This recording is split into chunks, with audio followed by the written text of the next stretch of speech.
episode. Like, that's not even real, guys. It's like, guys, look at the tag. See? You're right, but I also feel that there's a personal vendetta in there. Well, do they know each other? I don't know, man. I don't know. We need natural here. That's why we need natural here for this. Natural! Yo, steady mobbing. Swing my boy Friday, $80 right now. I found out that a rapper don't like us neither. Big Which rapper. one? Ooh, I can't say on camera. I'll tell Can you guys. bleep the name? Pusha's points of contention that he's always been used against Drake, and I think this is obvious what everybody's saying, is that you get at the man for ghostwriters. But not only do you have people helping you with your shit, you got the same guy that they got. In the Toronto scene, do you feel like there are Toronto ghostwriters that other rappers use? I know there are. He got kidnapped while he was on the run or Yes, before? while he was on the run. Who do you think it is on the chain of command that's saying don't rock the Friday? I'm just trying to like word my way around it. But if you want me to really just be straight up, like 6 Buzz. I don't know. I'm not mad. I'm not mad. Are you not entertained? Exactly. You know what I'm saying? Like, are you not entertained? We love hip hop. Got some topics for us. You know what I'm saying? And big salute to One Take Jake and DJ Natural Wave and Dusty Wallace. Hold on. The members. The members, you know what I'm saying? We're gonna hold it down today. There's a couple of topics that I want to touch on, like, before we get into the pod, bro. So I'll start light, and then I'll review with you if you want to get into some real shit after. Okay. All right. So let's start with fake drip for 2026. Okay. So right now, and the reason I titled it this because I seen a segment on TikTok where kids are embracing all of the fake drippings. When you say kids, like, are you talking like teenagers? Teenagers. Okay. Like, they're showing kids in high school who are like wearing all this new fashion, but people are like, how are these kids even affording this? And I guess the assumption is that the shit is fake. So I'll pull up something over here. One thing I respect about this new generation is that nobody gives a damn about no fake drip. Y'all gonna put that on, like, fake or not, bro. Like, y'all crack the code, bro. Y'all realize, it don't even matter, because once we put that on, it is what it is. Like, don't get me wrong. Back in the day, man's had a 1-2 fake drip too, but like, compared to y'all, fam, I know kids that are in grade 7 rocking B-22s, and I'm like, We love hip hop. like, you fly, nigga, you fly, bro. I ain't even gonna question you or ask you if it's fake or not, bro. Because you put that on, because I ain't even finna be mad at you about it. Because if I was your age, I would have did this. I would have wanted to do the same thing, but I would have been too scared to go to school and get clowned. You know what I'm saying? Because back then, mans were trying to examine your drip, trying to, is your Gucci belt fake? Is your this fake? Like, fam, you guys are getting away with some crazy shit. I rate it, though. I respect it. One thing Okay, so, yeah, you know, the mans are saying, like, back in the days, and this is true, I could attest to this, and you could attest to this too. You walk around, not even a fake Jordan. You have a Team Jordan. One of my homies, and he watches the show, has clowned me for wearing Team Jordans to the point where I retired them, fam. I thought I was hard wearing them shits, fam. And then I went to a function, and the homies was like, well, what number Jordan them is? Oh, those are Team Jordans? Oh, bro. So, like, and that was for real shit, far less more fake shit, fam. Did you used to deal with the same shit back in the days? Yeah. The Jordan thing for sure. But also, I felt like with drip, right? Like, for me, like, I never really cared about that stuff, but I knew people who did. Yeah. And it was always like a staple if you had the real, authentic drip, you know? But what I will say is I rate that people are pretty much accomplishing the exact same thing for cheaper. The only people who should be cheesed are the luxury brands that are being knocked off, because now you have these fake knockoffs that are devaluing your product, even though we all know that these are from these Chinese factories. Like, remember there was a page that like exposed the same factories where they make like Gucci, Louis Vuitton, everything, and it was like very, very cheap, right? Same with the Nikes. They exposed that a lot of those Nikes are made in factories that Nike ends up leaving. They keep all of the templates and just keep on making Nikes. But I do think that like having fake luxury, fake designer is still a bad look. Like, someone could still use that against you. But how? If everybody's doing it, right? For example, in school where the peer pressure is really high to look cool or whatever. If now you know that all your classmates or everybody else in the school is all wearing fake shit too, the pressure's gone. It's like if everyone's doing steroids, you could do steroids kind of thing. Pretty much. I hear that. And now you can get into the territory of like fake jewelry, fake diamonds, fake gold plated, you know? And at the end of the day, like, it's your style, you know? Fashion is temporary, style's forever, whatever they say. Yeah. So, whatever, to each their own. But I feel like the reason why certain things are valuable is because they're not so attainable by everyone. And the authenticity of it, right? I mean, authenticity, I feel like some of the knockoffs are probably damn near the same quality. So, like, yeah. I mean, more specifically with jewelry, but even with like certain designer, but I feel like designer's kind of dying. Like, I feel like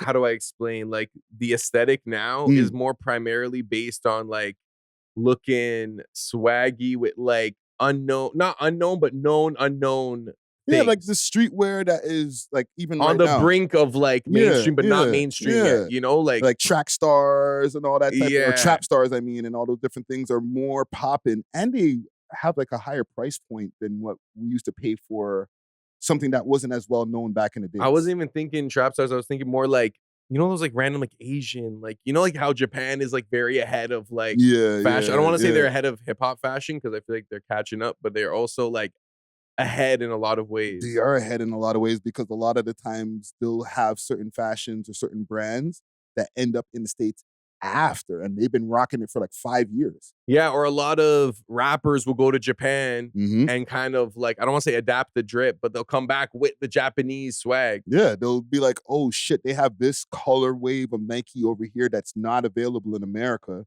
with the outfits that they match it with, bro. Like, Japanese are very influential when it comes to hip hop. Did the Japanese bring back baggy pants?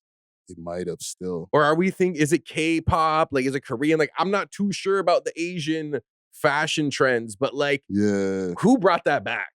I don't know. Comment section. Yeah, let us know. Chat. But even though I never know the name of that brand, and salute to Super Rich is what I'm wearing today, okay?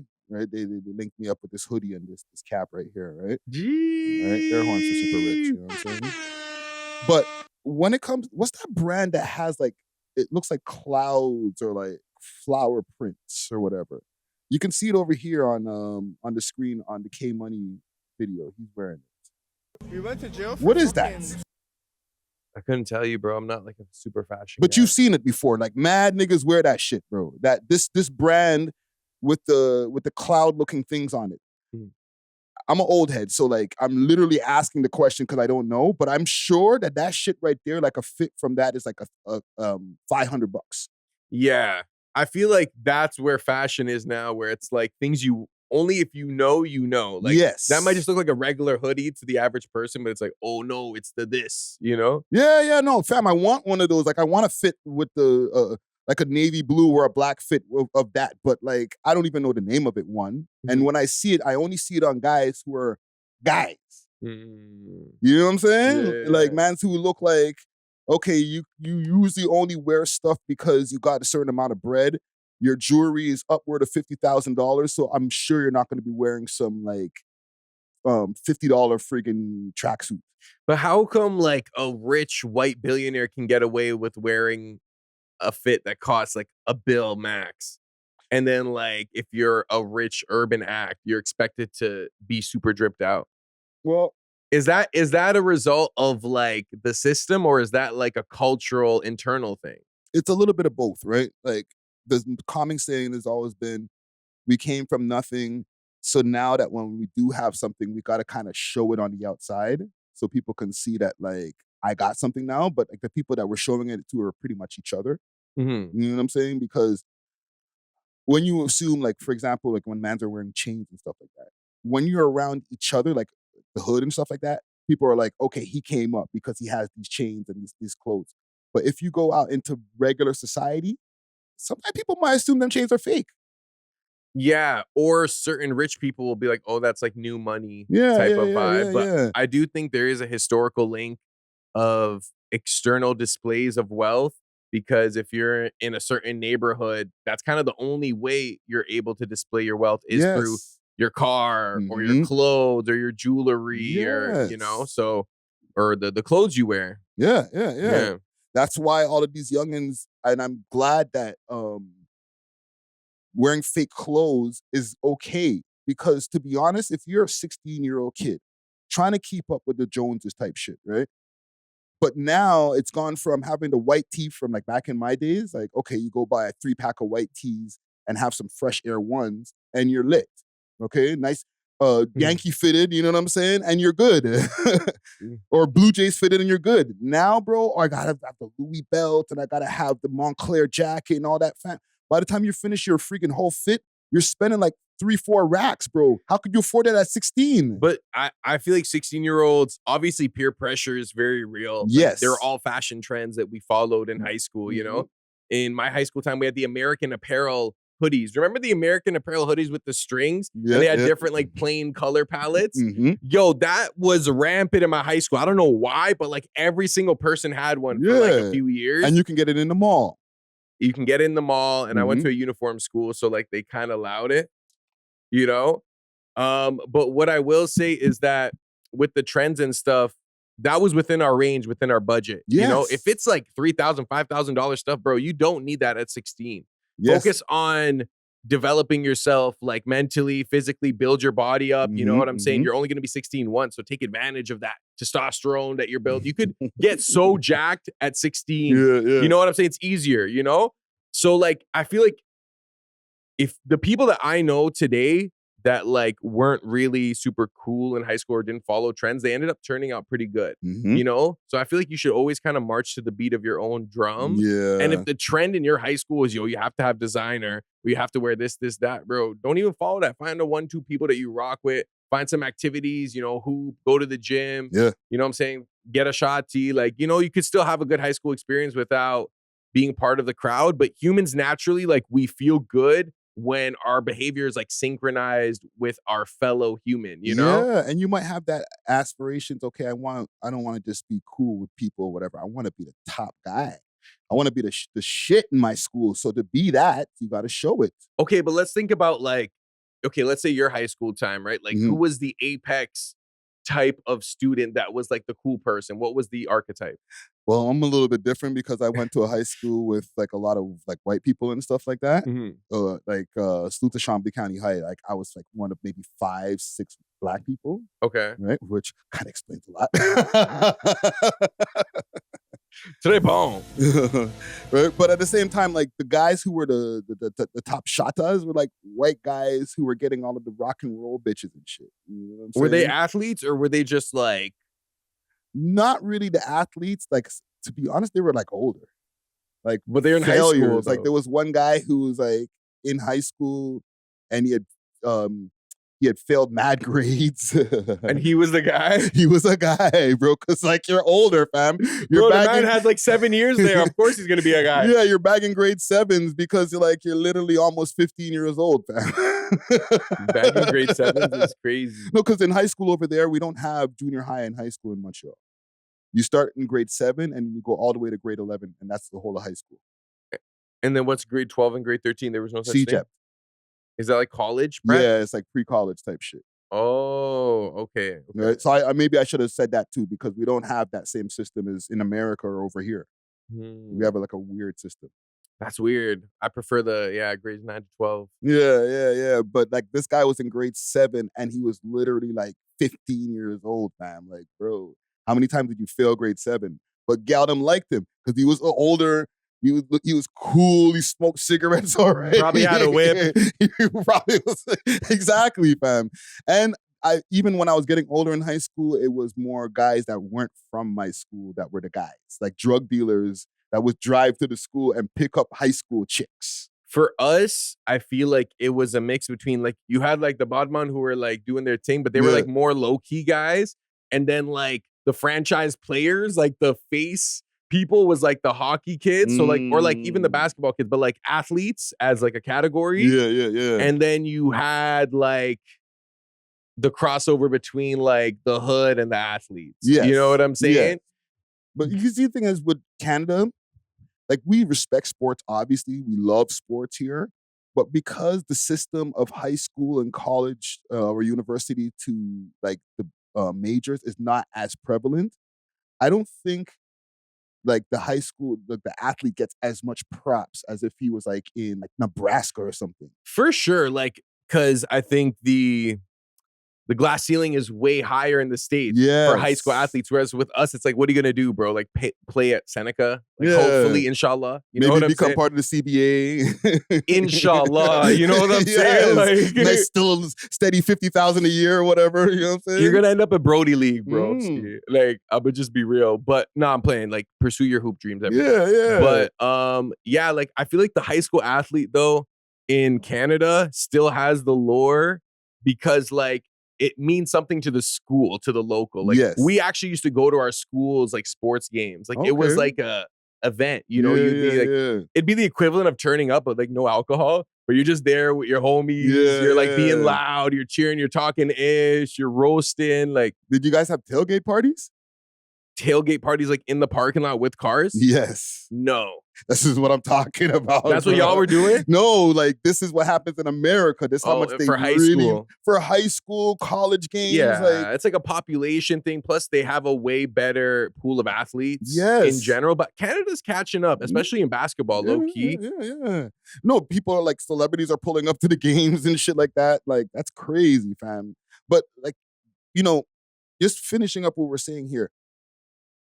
I like the fact that the kids are doing the fake clothing because they don't have that pressure, right? Mm-hmm. Because if they have that pressure to have the Louis belt, then they're going to go take penitentiary chances because in the end of the day, they're just doing it to get girls and be accepted, fam. So if you have to do that to get the clothes to be accepted, then you're going to have to take more chances, fam. But if you just go get a fake-us and then the gal them still like you, you're blessed. That's true. I do want to preface by saying the fake designer that I've seen it's not fully cheap. Yeah. It's just way cheaper. Yeah. But it's not like it's like cheap, like $5, $10. Like you're still going to pay a hefty amount.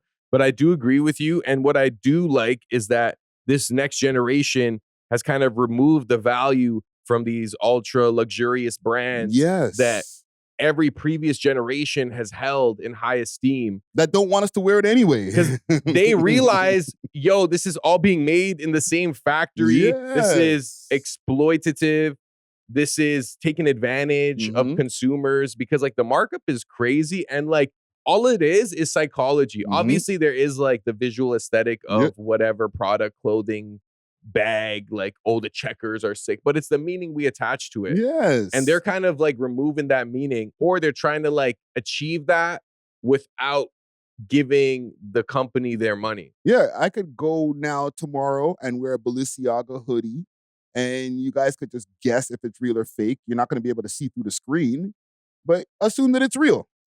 Yeah, I also feel like now the only people that are going to press you about whether it's real or fake, they're the problem now. Yes. It's like, bro, like, why are you so like on me like that, bro? Yeah, like, bro. Gas is like $180 right now. You want me to go buy a freaking $500 hoodie, bro? What's wrong with you? Like you're player hating in a sense. Yeah, like, yeah. You know, it's like, why are you watching a man's drip so hard? Like, that's not even real, guys. It's like, guys, look at the tag. See? It's like, bro, like you look worse in the situation. Yeah. No, salute to the YNs for turning that around. Okay, so now I got another question before we get into the pod, okay? And it might be a sticky one. I wish Natural was here for this. Where is Natural? Did you see the clip rolling around from Steady Mobbin? Which one? The one with Icy? Not that one. There's a new one. About what? Let me pull it up for you. Let me find it for you. And I will say right now in the beginning of this segment, salute to Steady Mobbin, because I know that you, Natural, I forget who else like don't really fuck with them. I know GTV don't fuck with them too tough neither. You know what I'm saying? So I don't know everybody's individual issues with them, but I respect it. You know what I'm saying? I guess. I feel like they don't rock with me because one time, Talk about it. Chat, listen, all right? Let's go. I see a Toronto podcast. I think I've seen a couple of their clips before. I didn't even know you knew them, you know? And I seen them interviewing. I think it was an old Icy Springer interview. And then what I noticed, because I had my headphones on, the audio was in stereo, but it was only on the left side. Okay. So I commented on the YouTube video. First of all, I liked it. I subscribed. I'm like trying to support, you know? Mm-hmm. And I comment like, yo, the audio's only playing on one side. Just letting you know, just a heads up, right? Tell me how right after he contacts you, but he contacts me on Instagram. Right. I don't even know his name, the bald dude. Fellow bald brother. Black Mob. Yeah, you know what I'm saying? Bald on bald violence. Mm. And he was like, oh, I feel like you're being passive aggressive. You should have messaged me. You should have messaged Friday and stuff. I'm like, bro, like I just came across your YouTube video. I wasn't even trying to hate. Like, if anything, I'm showing you what other people aren't showing you. Like, yeah. You know, like, for example, you ever walk around and your bag's open, no one shows you, and then like someone shows you and you're like, damn, my bag was open the whole time. No one showed me. Yeah, and wait, let's rewind that for a second. So you made a comment on their, you know, just like an engineering or production error that you might have seen, right? Yeah. But you should have checked with Friday first, is what he said. Kind of. It was like, you should have contacted me directly instead of like trying to like stun on me in the comments. I feel like that was the sentiment. Okay, I don't know. okay. Maybe I'm misreading it. Okay, I never have interacted with this guy ever. I thought they were like, okay, you know, why did you get at me, or why did you get at me directly? Like, you know, maybe you should have hit up somebody in the back channels, like, yo, who knows you type. Which is valid. I just didn't know. Like, I'm not gonna like look for your IG and shit. I was just like, yo, like people comment that stuff on YouTube videos all the time. Like, yo, the color grading is this, that, and like you can take it personal or you could take it as a lesson. Was there a laughing emoji or a LOL behind it? No, I wasn't even trying to roast, bro, because I'm a creator. I've had errors before. Yes. I've posted something and I'm like, oh no, this is wrong. This is wrong. No, and like I always appreciate when people tell me, oh, you got the spelling error on your thumbnail, or you know, you got the title. That title has a spelling error or something like that, or they point out some production error or something like that. Yeah. Like, thank you. You know what I'm saying? Exactly, bro. Like it's to improve your entire product. But yeah, let's see this. Okay, so I'm gonna pull up a clip over here. Oh shoot, we're in this. Yes. So I'm gonna read the caption over here. The caption says, "This one got real uncomfortable. A We Love Hip Hop co-host crossed the line in a back and forth with a local creator." I wonder who that is. Local creator. And what he said had the whole Toronto scene reacting. What made it worse, the apology only came after, in all caps, the backlash started pouring in. At Black Mob breaks it down, why it wasn't just internet talk and why people aren't just letting it slide. Here's the thing. This is like a day ago. So they found this clip. I don't know where they found this clip because I took the clip down. Oh, so they must have got it early. Yeah. And rehatched the clip. So let's go. IC. I reposted a video of IC and his daughter. And I basically said, yo, IC, don't post me on my story, or I'm gonna have YNs make you a grandpa. Oh, you know what I mean? Every time I hear it, I'm like, oh my God. How old is IC's daughter? 14. Yo. When I see this kid, I mean the DJ, whatever his name is, he doesn't have like the frontal cortex developed. I'm not gonna go that far. What I will say is, how do you not discern what is the situation, like what is going on? When you're going back and forth with a person, you want to say the most weird shit. You want to violate that person in the most egregious way. Yeah. I know I've done that. Yeah, that guy's what cool. Did you do that though? Like, when was the last time I you did that that yesterday. but here's the thing: I'm doing that to people who are advocate on behalf of racism. So it's like racist trolls and shit like that. Okay. Who I don't mind just being absolutely disrespectful to. Mm-hmm. You know, anybody who feels like people that look like me should die and don't deserve rights. Yeah, I'm gonna talk about your family. IC. I reposted a video of IC and his daughter. I think you're a piece of shit. I think you have like an underlining issue with. No, it's not even. I don't know the kid. I'm gonna give him some grace because, like I said, I don't know the full situation. In what situation is it appropriate to say, be quiet or I'll give my YNs to make you a grandpa? Well, no, there is no situation where that's okay. What are we talking about? But if he apologized, right? Because you told me he apologized. Yeah, he apologized. If he apologized, there was a backlash. There was a backlash. Well, I got to hear the apology too, right? Because if he's only apologizing because of the backlash, let's go find them. Let's go find it. Yeah, that's crazy. Walk I one. posted IC. Can I see the comments? comments. A whopping 40 likes. Not bad. Let's see. City is Gone has enough controversy. Let's talk about things that will better the city. That's by Club Chat Ent. Been crazy. Disgusting, this one person says, once bitten. Nothing mod crazy. I seen one where it was like, you guys are late. He already apologized. Yeah, but I don't think that Black Mob cares about the apology because he feels that it came after the backlash. Which, okay, sure.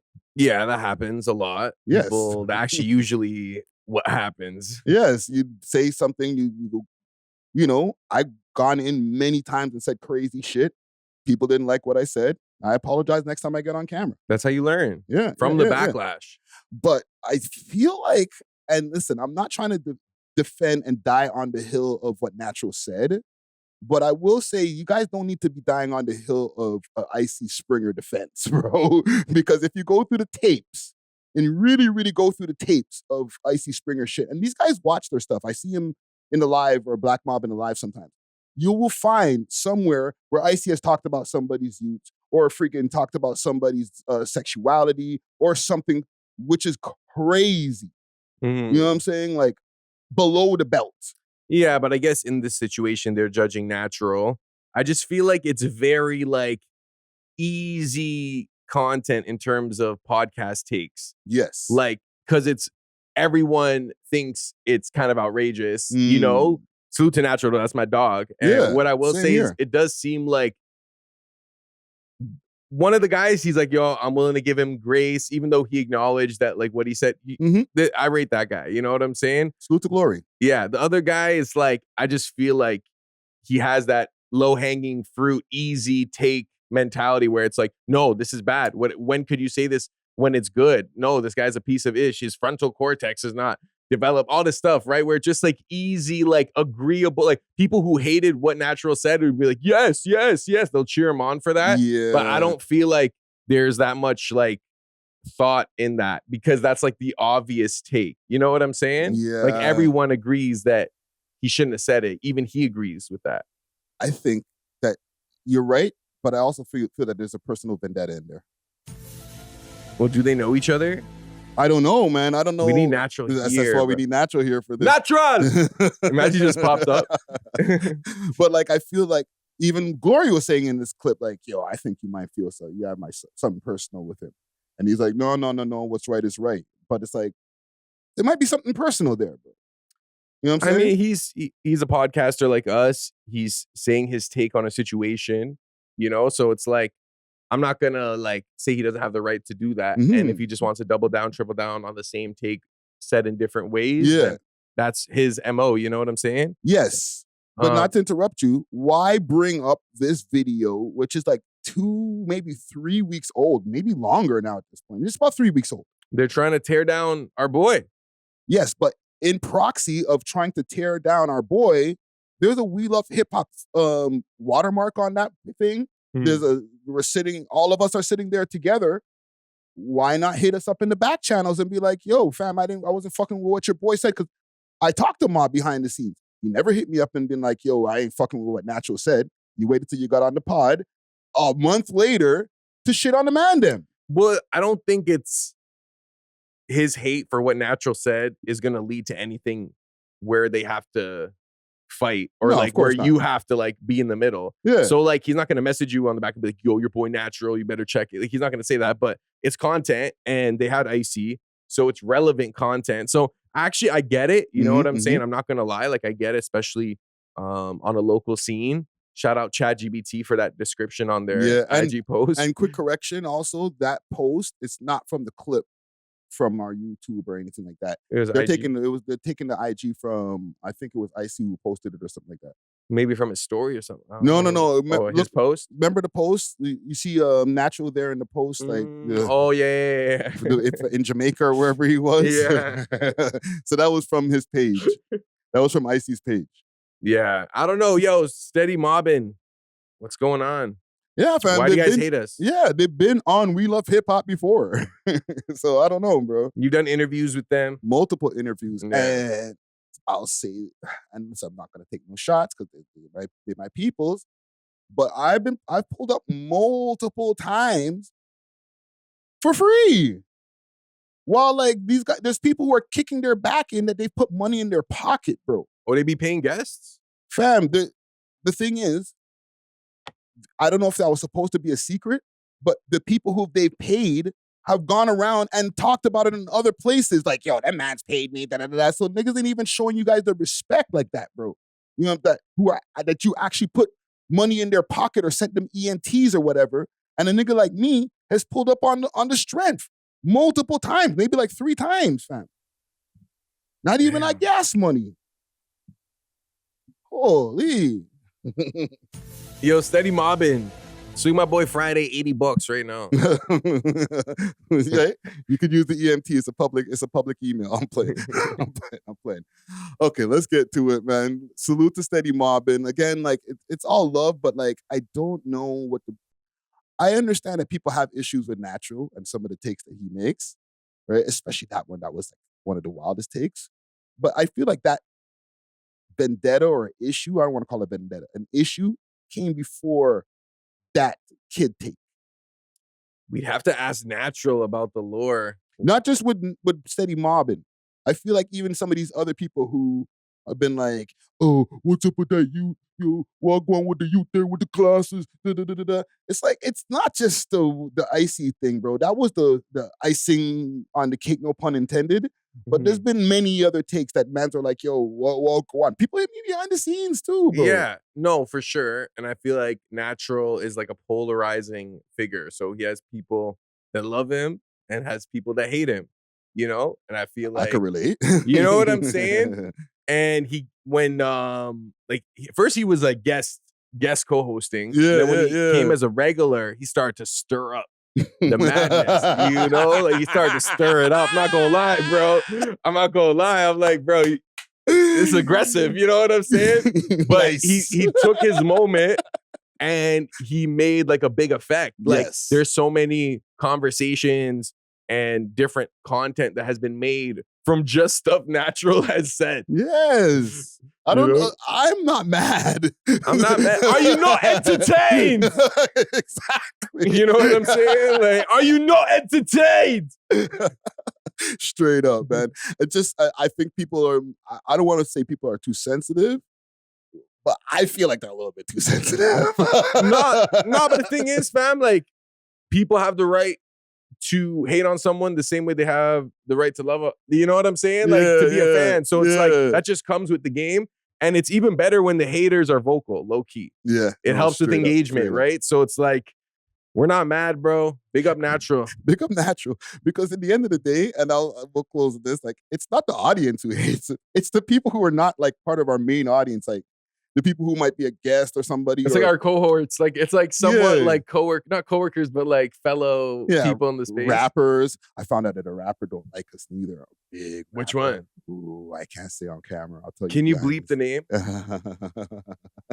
Bleep the name, please.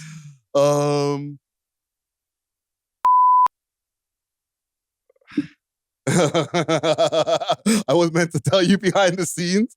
I had a conversation with another rapper, which I won't say that rapper's name, but he was like, man, ain't feeling y'all.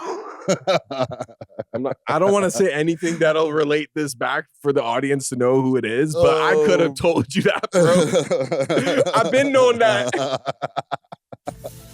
AKA the ruin. The ruiner. Let's get to it, man. We giving it too much. Fucked up. I guess that means you all fucked up. You signed to one nigga that signed to another nigga that signed to 3 niggas. Now that's bad luck. You know, let me not do that to Pusha, man. I mean, not just his pen. I know he writes a lot of his own shit. You know what I'm saying? Most of it. We'll get to that later. We'll get to that. But let's get into this, man. We are Box, the world's most smoked out podcast. We love hip hop. I'm your host of the most toast Friday, Ricky Dread, aka Producer Rick, aka Podcast Poppy, aka Drippy Rick, aka 100 blunts to the head.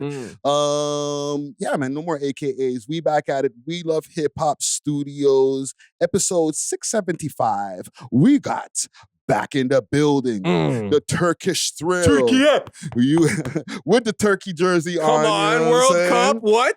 You might see him in the World Cup queue waiting for his tickets. Thousands of dollars. You might see him making content that gets people thinking. Thinking. Huh? Right? You might see him behind the wheels of steel, accepting your request or turning it up with his own mix. We got DJ and content creator extraordinaire. DJs are in the motherfucking building. Let's go, man. Yes, sir. Yes, sir. DJ Czar, aka Burrow Sound, aka Zarly Kirk, aka Young Shawarma, aka Cheeseburger, aka Coffee Poppy, aka The Ruiner, aka Big Turk, aka Dr. Fantastic, stretch your girl pussy like elastic. Yeez. Back at it like a crack addict. What's going on, brother? Yo, we haven't had a Czar times Friday episode in a minute. I know. Like since man. the old spot. I know, bro. Well, listen, bro, you know, we're professional podcasters, so we make it happen no matter how many people are in the building. Come on. And big salute to DJ Nacho once again, and Dusty Wallace, and One Take Jake. Listen, bro, it's people got shit to do, you know what I'm saying? But the good thing is, because we have a good team, it's like if a couple people can't make it, we could the show can still go on. Yes. Because you could low-key do it yourself. Like if I was like, yo, I can't come today, you'd probably just do like a solo episode. I would rather not. Okay. I don't mind doing solos when it comes to the live streams and shit like that. Like, bro, I just finished a 4.5-hour live stream on Friday. Right? But like the pod, I always like to have people to be able to have conversations with. You know what I'm saying? Of course. Or I'll end up being like Alex Jones or somebody just yelling by myself and shit. You know what I'm saying? Yeah.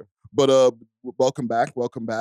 Before we get into anything, I want to salute to the sponsor, starting with Gamdom. Okay, big salute to Gamdom. Gamdom. All right. Join 16 million players who know where the real action is. Gamdom delivers elite odds that the big name books can't touch. All right. There's 15% rake backs on your first week and lightning fast crypto wallet withdrawals. And you can live stream all of the action while you play. Okay. Or while you win, actually. All right. There's all different types of games on there. You can do your sports betting. You can just play like slots and different games, or like any type of thing that you want to do on there, right? And like they said, you can live stream the action while you win. Use the code welovehiphop. Okay, get yourself some exclusive offers from that code. The code will be available in the description on this video. And, you know, if you just go onto the website and just go to gamdom.com/r/welovehiphop, you will definitely be supporting this network. And yeah, man, big salute to Gamdom. Go get your win on, man. Go get your money. Gamdom. Big salute to Exotic Hot Pot as well. Okay, from high grade strains to authentic grabber and all the rolling essentials, Exotic Hot Pot is about elevating your smoking session in true 5-star fashion. Okay, they have delivery of Exotic Hot Pot in the GTA. Get that delivery real quick. Hit their Instagram up. That's Exotic Hot Pot. Or you can go on their website, exotichotpot.ca. Let them know that We Love Hip Hop Boys sent you, so that you can get yourself a nice little discount or some free things. You know what I'm saying? Last but not least, big salute to Road Ready Detailing. That's located at 750 Oakdale Road, Unit 66. Okay, you can get your cars detailed. You can get ceramics, wraps, tints, anything that you need. They're doing helmets as well for the summer right now for all the bikers out there. So go hit them up on their Instagram page. That's Toronto Road Ready Detailing. Or you could just go over to the location, 750 Oakdale Road, Unit 66. If you see the boy Dusty Wallace, let him know that We Love Hip Hop Boys sent you, and they'll give you a fat discount. Seen? Czar, what's going on with you, brother? Not much, like a lot, but nothing at the same time. You know, I feel like okay. So yesterday I filmed Pop the Balloon for Drama Dre. Big Shout out Drama Dre. Yeah. Shout out Price the Boss. He was there. There were a lot of people there. Underground Nation was there. S6M, your boy. How was that? It was cool, bro. Me and Sam are cool. That's true. You got no problems with none of our ops. I don't know. Like I just don't want problems with no one. You know what I'm saying? Like, and if there is a problem, I'd rather talk about it and fix it. Like, I don't know. You guys be playing I'd be like, what's up with this black on black violence? Like, I'll be looking at it like, bro, like everyone should just be cool. But yeah, so Sam was there. He helped out a lot. Nice. He was in the Pop the Balloon. I can't wait to edit it. His part was jokes. Nice. And yeah, what else? Yo, just been making beats, DJing more. I'm getting more bookings now, like wedding season's around the corner. Yeah, because I know, like, usually when it gets warm outside, like, you're usually like, yo, I got a wedding to do. So, like, that's probably starting to amp up. It's starting to amp up more so for, like, May. And those proms. Proms. They're just proms. No, shout out Lucas. But what I am realizing, I just feel like I've been in the wedding industry now for like 3-4 years, like kind of like a full-time wedding DJ. Yeah. I feel like less people are getting married every year. Interesting. And the only people that are consistently getting married are religious people. Traditional people, even traditional, yeah. very cultural, Yeah. homogenous, where it's like they're both from the same culture. Yeah. You will see some mixed weddings, but like I just feel like weddings aren't a priority in the Canadian dream anymore. I feel like maybe it was before. It's like you go to school, you get married, you know, like you get a good job, and then you guys have a crib and a cottage. Yeah, like, yeah. I feel like weddings or marriage is not like a staple anymore. It's not priority. I never asked you, for the amount of weddings that you've done or you do. Yeah. What's the average age group of the people who are getting married? My age. So like around 30 years old, straight 30 or 30 something. Yeah, like the youngest you'll see is maybe like a 26, 27, sometimes 25, but like a lot of them are my age, maybe a little older. Yeah. So I do find that people are getting married. When they are getting married, it's later in life. But so you're not really DJing, and it maybe it's because of your age as well, but you're not really DJing too many 40-year-olds weddings and shit. I don't think I've DJed 40-year-old parties, like birthday parties and stuff, but like weddings. Yeah, I feel like the dude was probably 40, but the girl's probably late 30s. I've done like a couple where like the bride and groom are older. Yeah. You know, but it's not too much older, you know? Older meaning like in their 40s, but like on average, it's like somebody in their 30s. So you're not getting anybody in their 20s. A little bit, but rarely. And when you do, it's like, it's usually like they both did the right things. They both went to school. They come from rich both families are well off. You know what I'm saying? Yeah. It's kind of like they have to do it because of who their families are almost. Yeah. I feel like now looking back, a lot of the people do you know people that stay together from high school? No, not anymore. Like there's a couple that I know, but like also my generation is like the last of the generation that was doing that.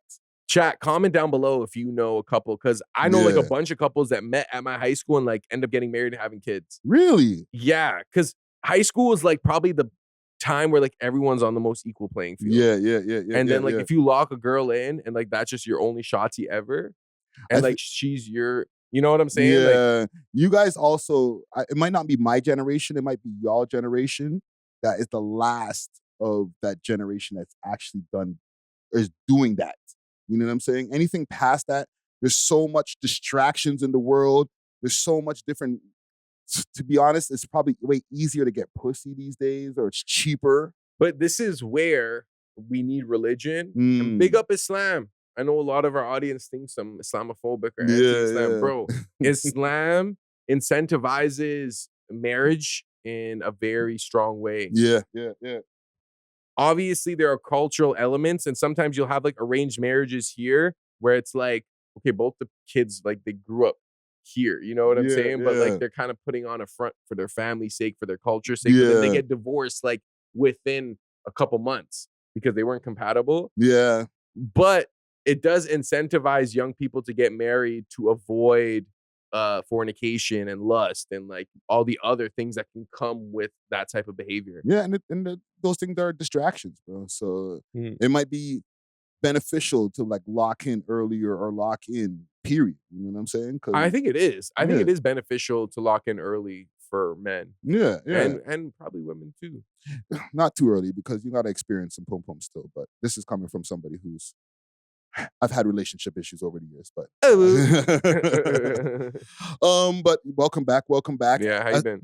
As far as myself, nothing much really going on. I want to make a quick announcement as far as shows that are going on. The Stove God Cook Show is going down on the 26th. I'll put that up on the screen over here. Big salute to Road Band Productions. Big salute to JD Era. Stove God Cooks will be over here at the Phoenix Nightclub or Phoenix Concert Hall on the 26th. all right, of this month.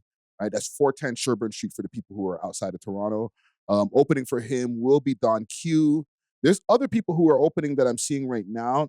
I seen Taylor G on the list, and there's a couple of other big names from Toronto that are on the list, and it's not too crazy. It's not like 50 opening acts type shit. You know what I'm saying? So it's gonna be a dope night.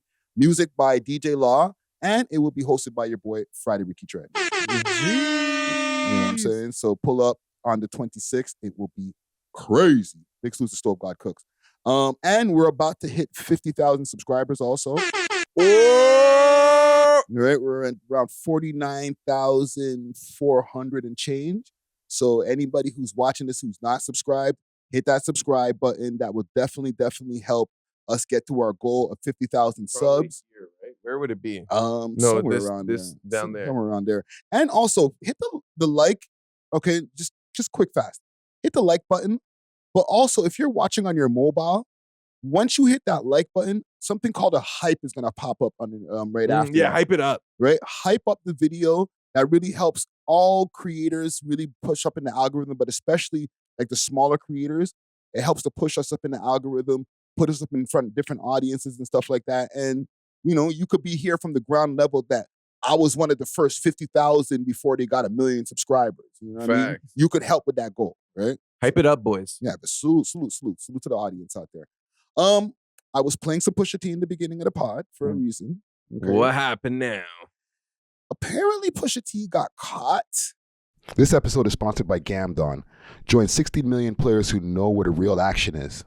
Gamdom delivers elite odds that the big name books can't touch.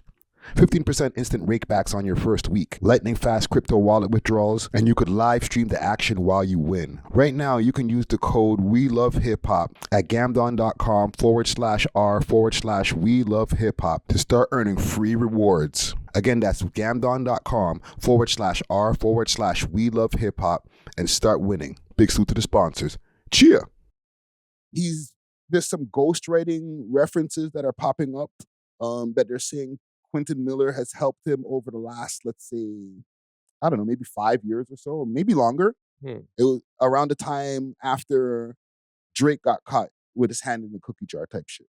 You know what I'm saying? What songs? Which Pusha T songs? So I'm going to pull up something courtesy of Twitter, and hopefully it's still there. Please still be there. I'd be bringing up links, and then the next day they're gone, bro. It's a great open. Now y'all for me, nigga.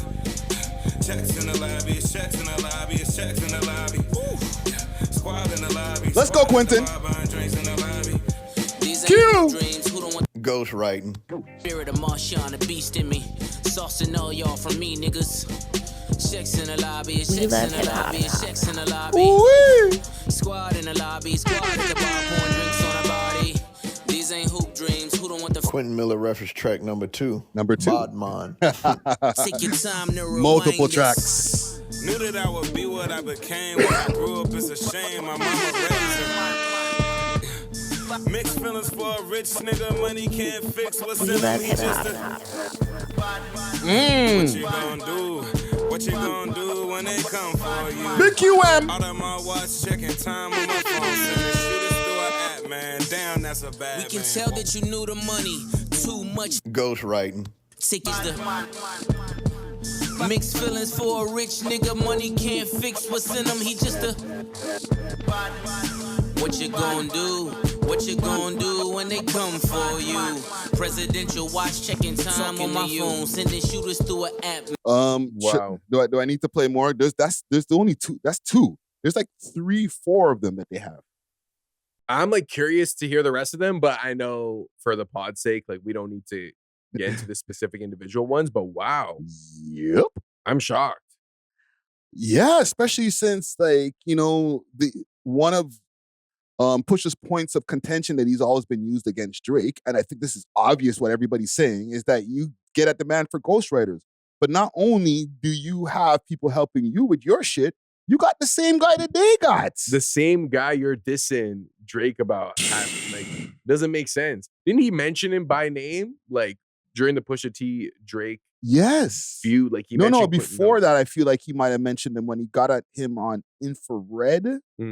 I think he had mentioned Quentin Miller. Yeah, like the bars, you say the bars, but they came from Q or some shit like that. You know what I'm saying? So it's like, bro, you too.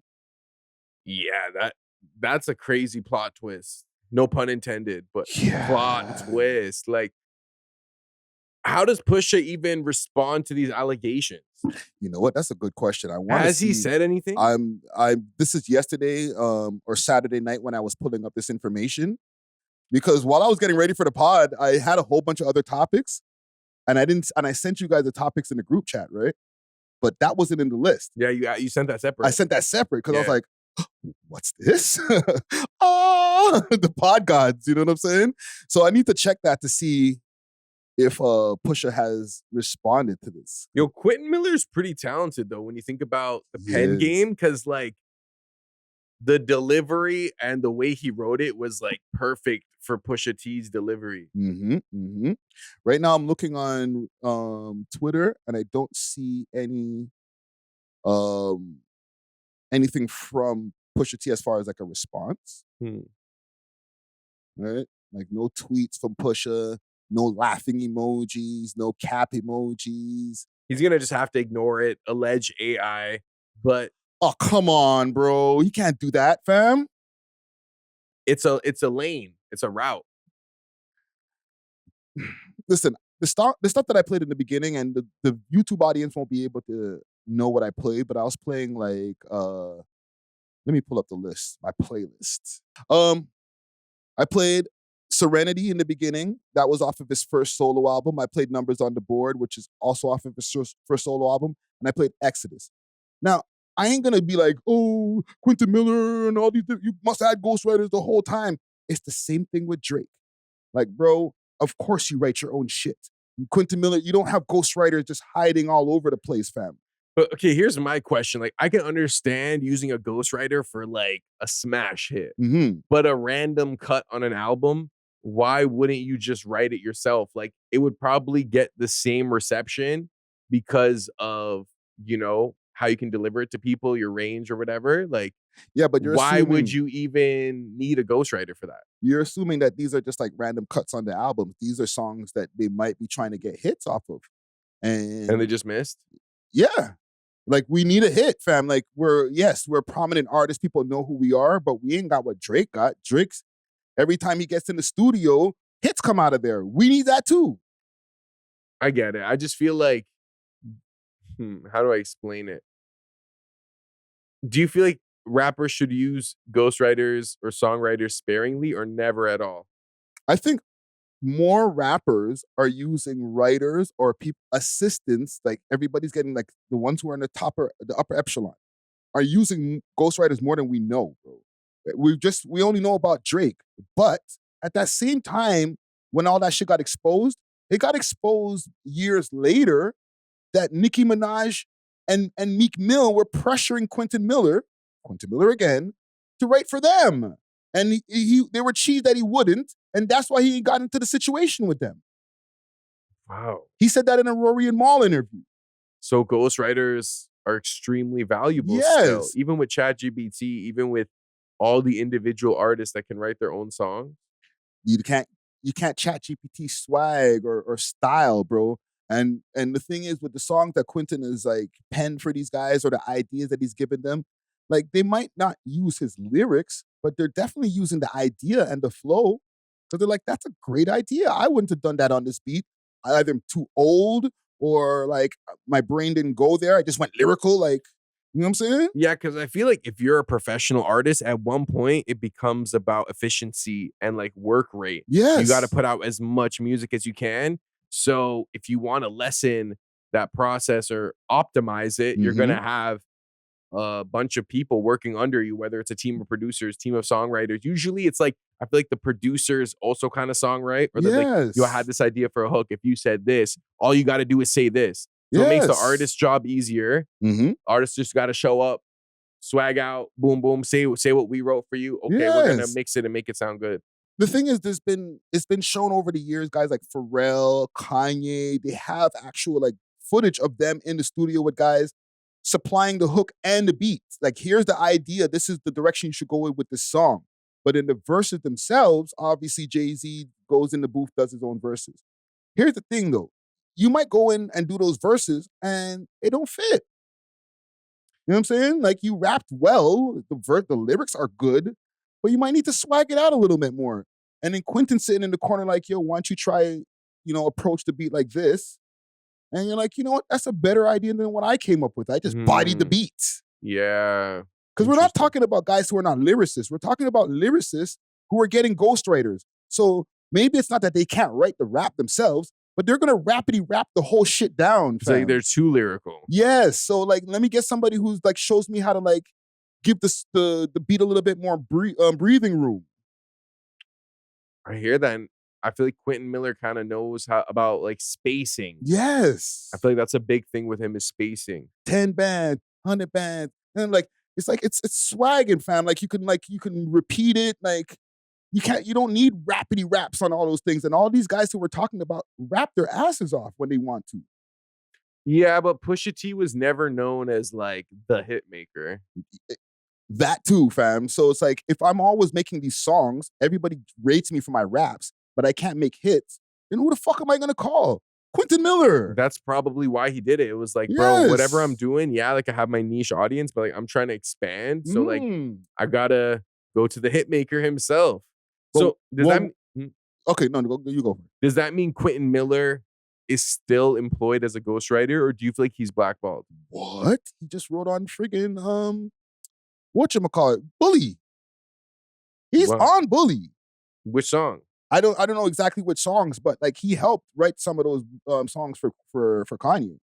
And in our only interview, he mentioned writing on Kanye's album. I pry what your Japan mission was, because that's a long trip, bro. And I've been tapped in with Ye for a minute. And, yeah, we've been working. I really kind of got on board around Vultures 1, and it's just been along for the ride ever since, man.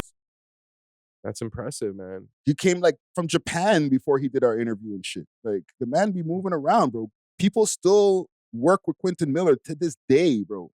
Obviously. Well, first of all, big up Quentin Miller. Yes. I feel like he has like a redeeming storyline right now. Mm-hmm. You know what I'm saying? Mm-hmm. But what I want to ask is, in the Toronto scene, do you feel like there are Toronto ghostwriters that other rappers use? I know there are, because when I used to work at the Shoppers Drug Mart head office, right? One of the guys who I trained, I'm not gonna ball out your name, but he told me that he used to be a ghostwriter for youths, like from Regent and different places and shit. African youth, right? Imagine being a ghostwriter for like a local rapper. That's what I asked him. I'm like, for local rappers? And he's like, yeah, man, a lot of them they can't really rap like that. So it's like not the most intricate raps, but like, shoot you in the face, shoot you in your head, like, hey, I'll pen that out for you. That's soft. And he was actually really talented. The kid can sing and stuff like that. He actually, another hint, he appears on one of my EPs.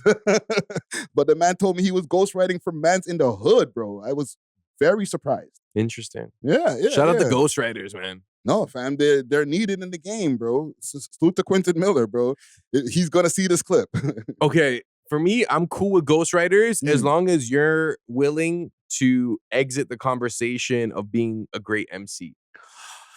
MC, just MC specifically. So, maybe I can compartmentalize it though. I don't know. Who's left of the great MCs that don't use ghostwriter? Who's never used a ghostwriter? Okay, so we've never heard anything about Nas, even though there was like a Quentin Miller rumor around Nas.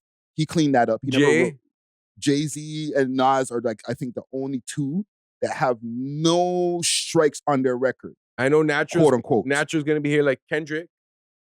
Kendrick, yes. But I don't believe that either, fam. I know that he must have had enough references, maybe a flow that he might have put his own bars into. But even then, like, I feel like his lyricism is a different style of lyricism than like the type I like. You know what I'm saying? I like more like witty, like playing with syllables, clever, you know what I'm saying?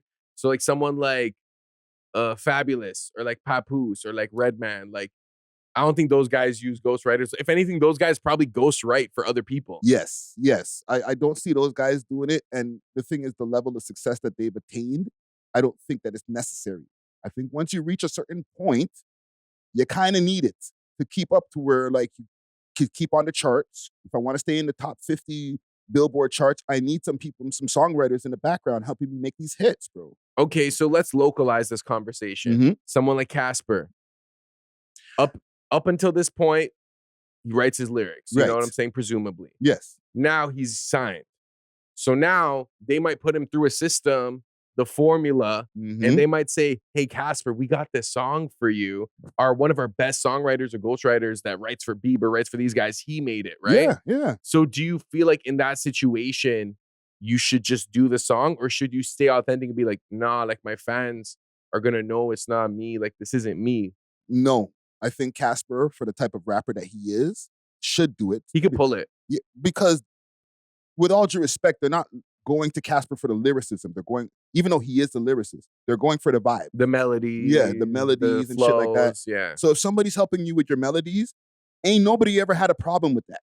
Then ain't nobody ever had a problem with pop singers having a whole songwriter write their song for them. It's the rapidy rap ass niggas who are like, yo, I'm the best lyricist in the world. The problem with rap is you guys like you.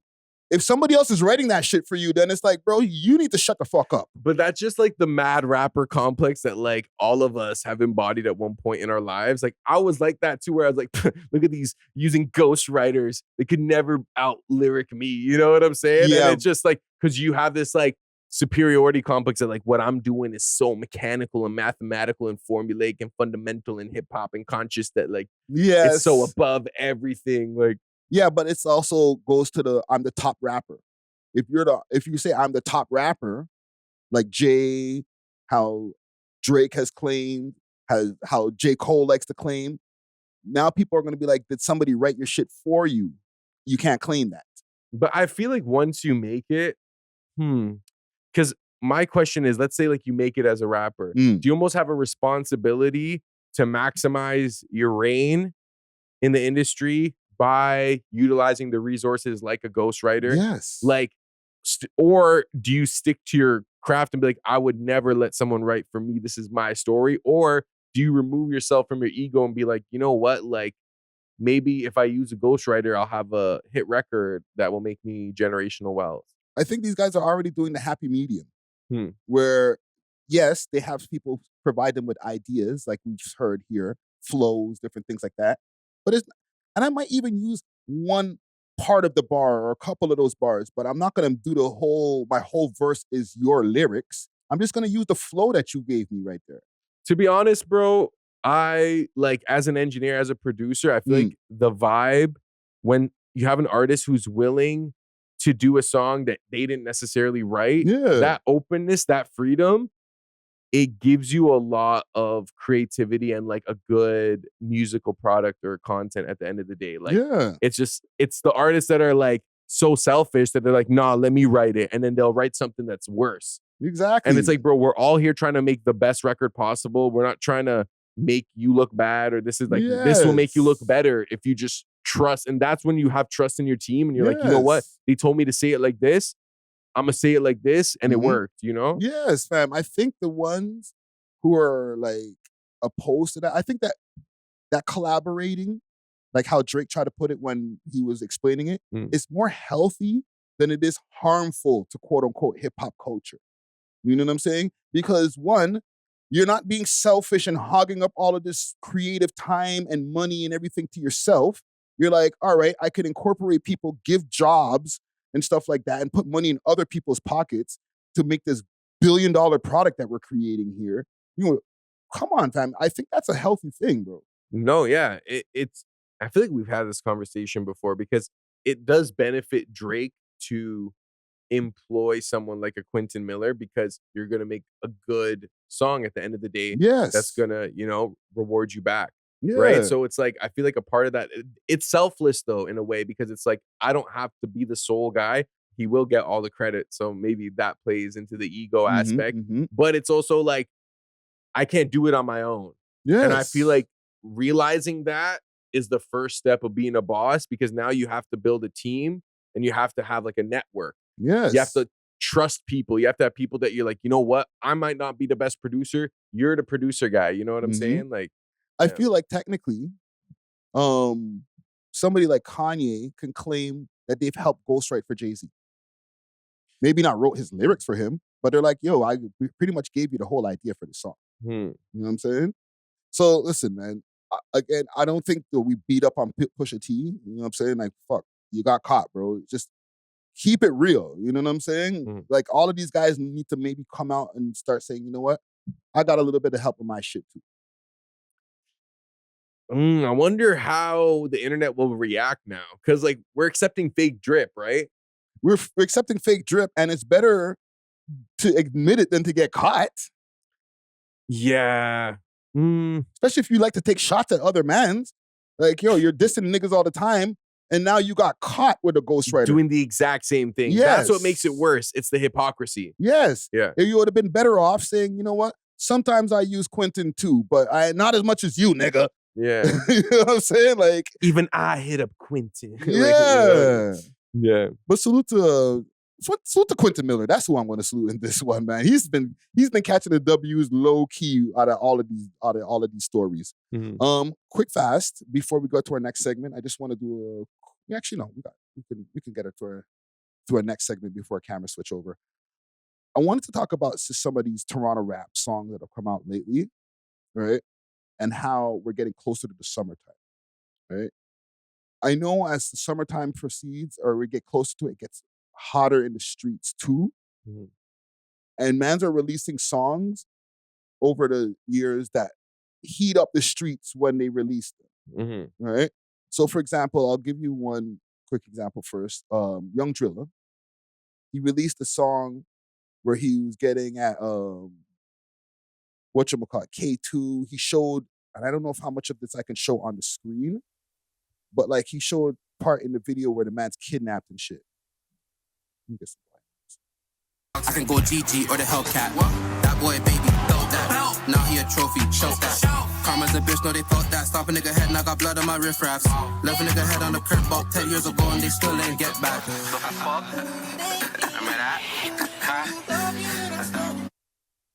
Right, so yeah, there's like footage from K2 getting kidnapped and stuff prior to him getting caught for being on the run and stuff like that. And there's like another video from an artist from Falstaff named Nine. He dropped a video, and then there was like a shooting that happened in the area shortly after, and I'll pull that up. He got kidnapped while he was on the run or before? While he was on the run. Oh my God. While he was on the run. Right? This is the news story of the shooting in Falstaff. Drive-by shooting in North York left 3 women injured early Saturday, and this is from April 11th. Emergency crews were called to the area in Jane Street and Shepherd Avenue just before 12:15 a.m. for reports of a shooting.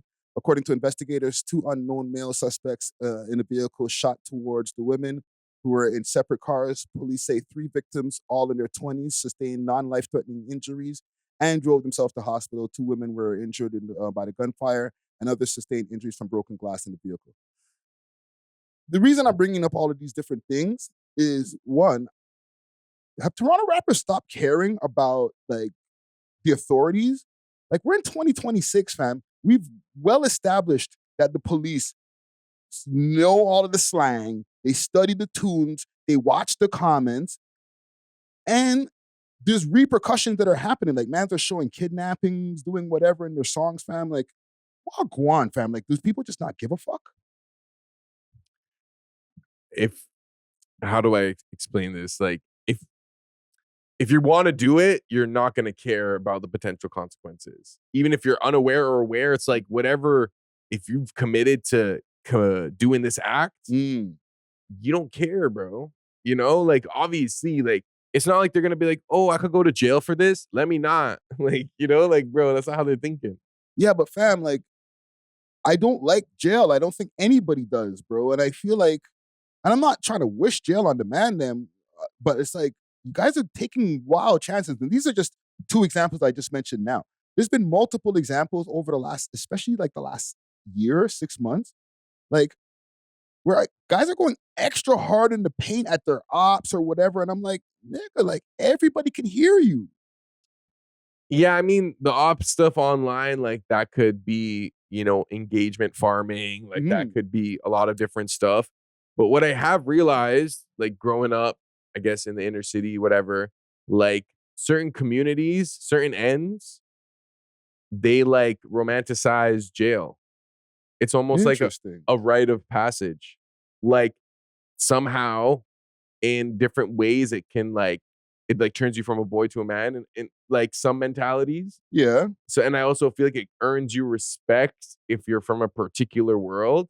So like maybe that fear of jail isn't as prevalent with these guys because they know so many people in jail that if they go on range, now they're involved in like the new politic there, So it's like, I don't know. It's like a part of the same world to an extent, but I also feel like it's programming because they want like young black youth in jail and stuff. So it's like, if we make it seem cool or like, maybe people will not care. And the thing is, we're not talking about mans who've never done time, bro. We're talking about like multiple rappers.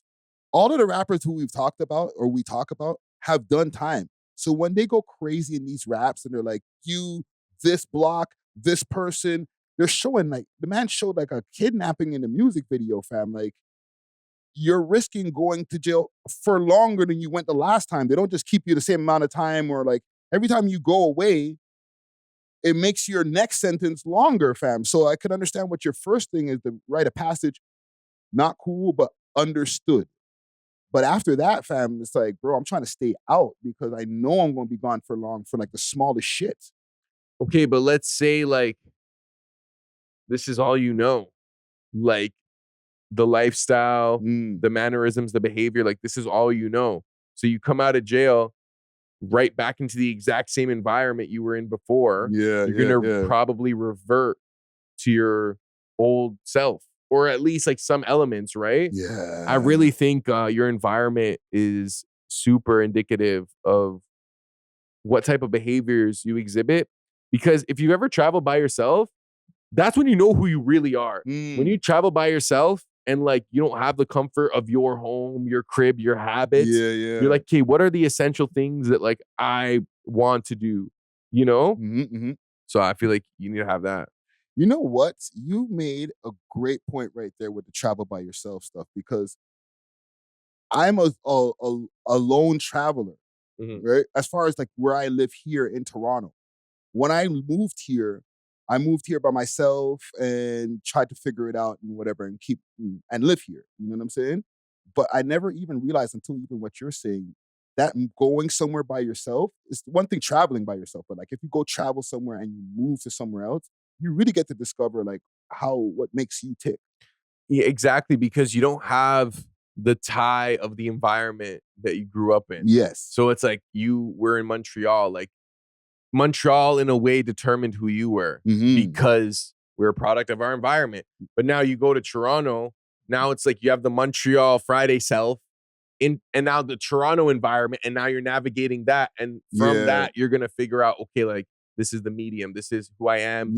Take some of my upbringing, but also like adapt and and the people who I end up surrounding myself around or whatever is just a part of me figuring out myself and who I adapt with type shit. Exactly. Yeah. Like I feel like you kind of like attract your tribe in a way. Like I feel like like-minded people attract towards each other. You know what I'm saying? Not like in a weird way, but like magnetically, But I don't agree with the product of the environment thing that you just said because like there's a lot of people that come from these areas, these different blocks or whatever, who just have regular 9-to-5 jobs. They're nurses, they're freaking bus drivers, they're whatever they are.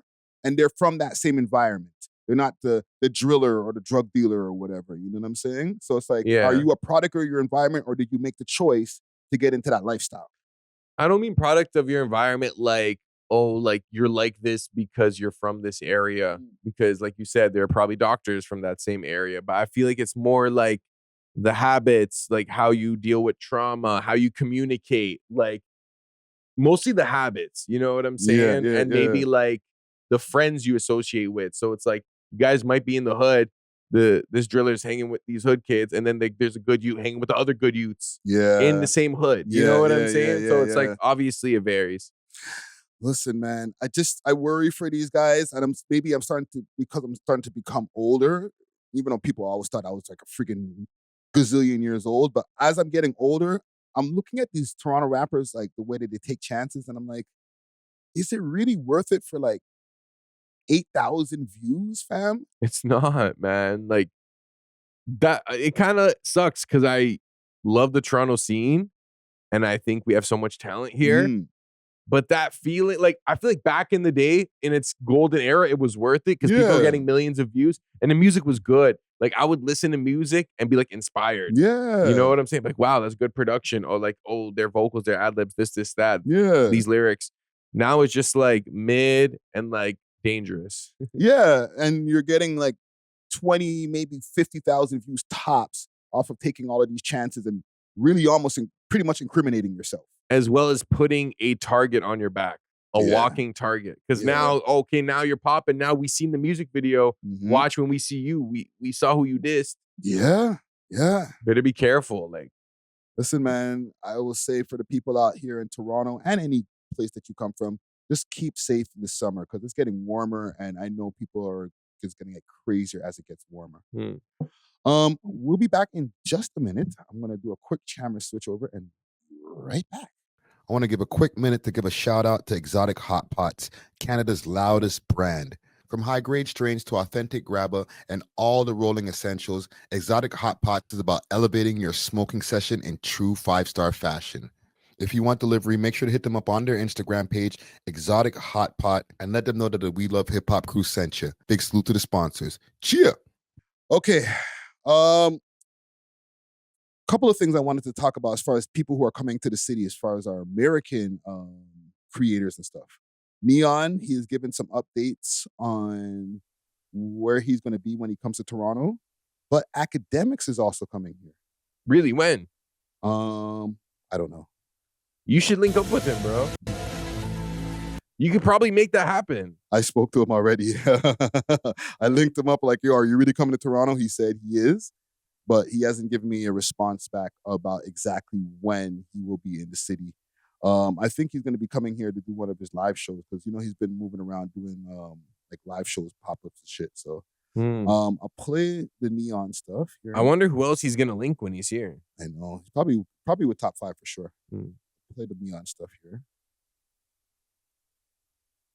Going to Vancouver, Calgary, London, and Toronto, and Niagara Falls. Okay.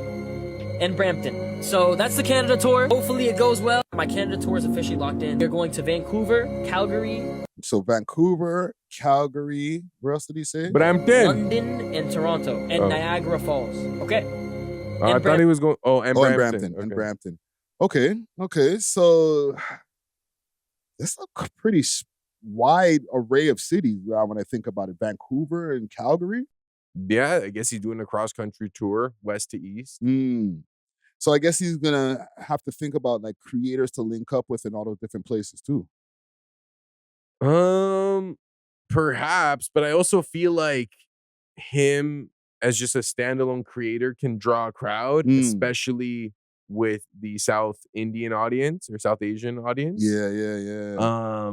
So he might not even have to link with notable creators, but it would be nice if like Vancouver's top dude links him, or like Calgary's, or like when he pulls up to Toronto, like what if Drake links him? Who knows?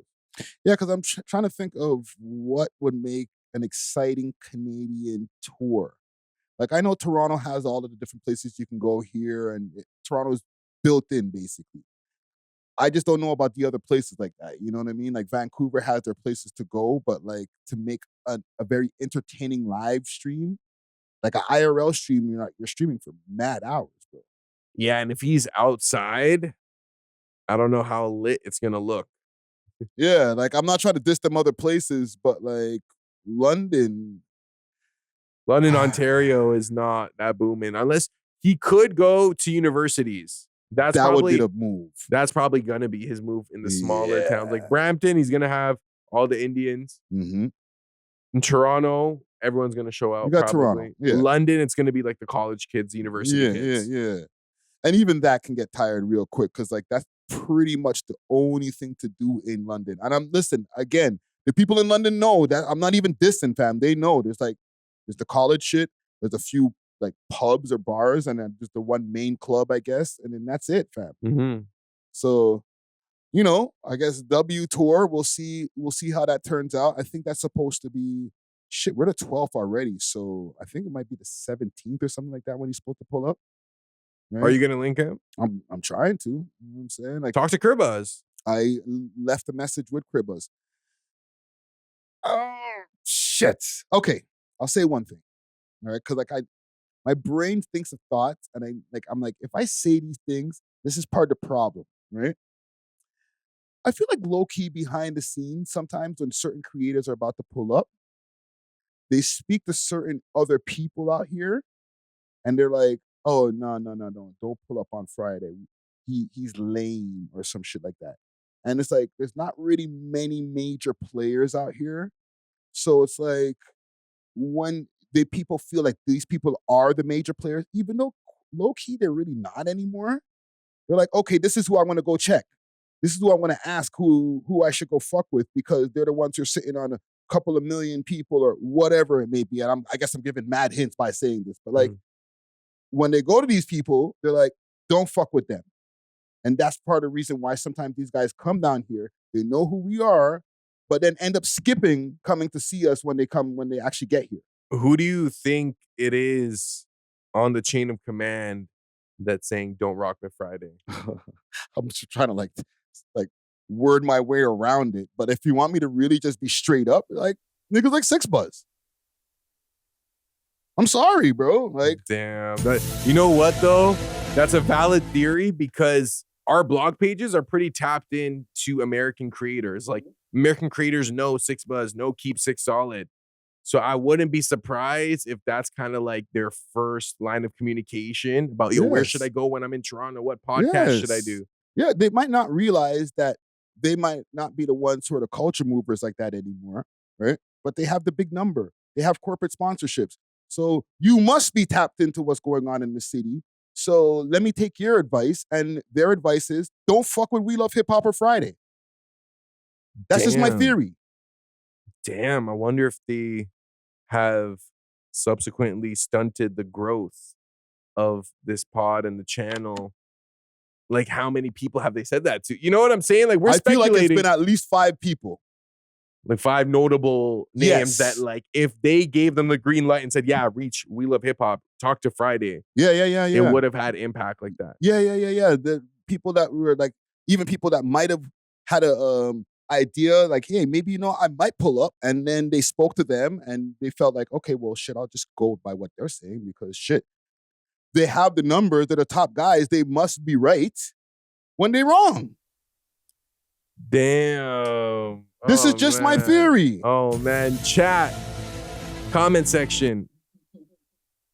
On a scale from 1 to 10, how valid is Friday's theory? Because as someone, I guess, in the scene, I kind of believe it. And I don't think it's like, I think it's a very simple message. It's just like, nah, don't even, bro. And he weird, don't even, like type shit. Yeah, you know? like there's certain mans who are going to be like, okay, well, who should I ask? I'm going to ask Buzz because they're just watching from the outside. They're not tapped in. So like if it's like somebody like Ak, they might be like, yeah, I got a relationship with him myself, but I talked to Buzz and Buzz said don't fuck with him. Oh. You know what I'm saying? Or it could be them other blogs too, but I'm not going to just go down that road. You know what I'm saying? Okay, so that would mean that you and Six Buzz being on good terms would be beneficial. If you guys not being on good terms is a disadvantage. I guess. So where do you guys stand now? I don't know. But I feel like... Yo, mend that. Let's get some big guests. Yeah. My whole thing has been like, when you make yourself undeniable, then they might not listen to the people who might be trying to kick your back in behind the scenes. But I do also hear about mending things. Like, what is the beef even over? I don't even know, bro. Like, it's just like I talk on microphones. Niggas don't like what I say sometimes. I might have exposed something that, because I'm actually talking on a mic rather than just posting on a page. So it's like, the shit holds weight. Look, even though, like, I do agree with you that some of the blog pages have lost the impact that they had at one point, there's still some important players in the scene. So it's best that we kind of work with them, work alongside them. Obviously, they have their job to do. But Buzz, bro, message me. You know, let's fix this. You know what I'm saying? We'll get some good guests up in here. Yeah, and again, it might not. I'm just theorizing, and I'm not mentioning other names who I might think it might be too. It might not only be Buzz.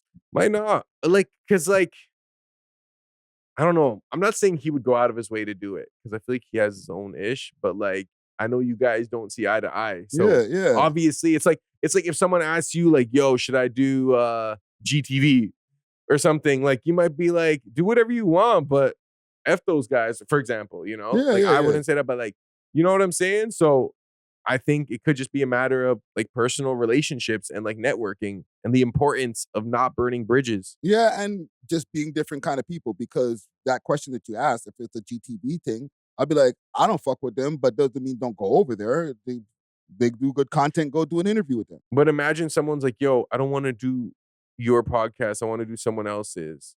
Should I do GTV? Like it's like a high caliber guest. Or you'd be like, yo, do my interview too then. Like, you know? So they don't want to do the We Love Hip Hop pod, but they want my advice on where else to go? Yeah. Nigga, if you don't want to pull up here, I'm not going to tell you where the fuck else to go. It's not about GTV. It's like, why you dissing me, fam? What am I, look like chopped liver, bro? Like, where else should I go? No. Are you pulling up here? And then when we're here, I'll tell you behind the scenes where else you should go. So where else should they go? Extra Gravy. That's it? Relentless Diaries. Okay. You know what I'm saying? What else? The Vent podcast, right? Salute to the Vent. Okay. You're not gonna say GTV, eh? Why should I? Not on my own fucking network right now on while we got the red button on, right? Why would I say, oh, go over there? Like niggas literally kick my back in like as many times as they get an opportunity to do. Okay, I hear that. Behind the scenes, if somebody asks me, yo, should I go over there? I'm not going to tell you not to go over there. Okay. Right? But if you're going to ask me on a public platform, do you fuck with them? Fuck no. You know what I'm saying? Like, but should you go over there? Hell yeah. Well, that's good of you to say that because it's like you're taking your own personal biases out of the equation and being like, yeah, bro, they're one of our consistent networks when it comes to this media-ish, you know? Exactly. It would make me an actual hater to say don't go over there. But it doesn't mean I have to like you. So you're saying Buzz, if he is guilty of what you're accusing him of, is being a hater?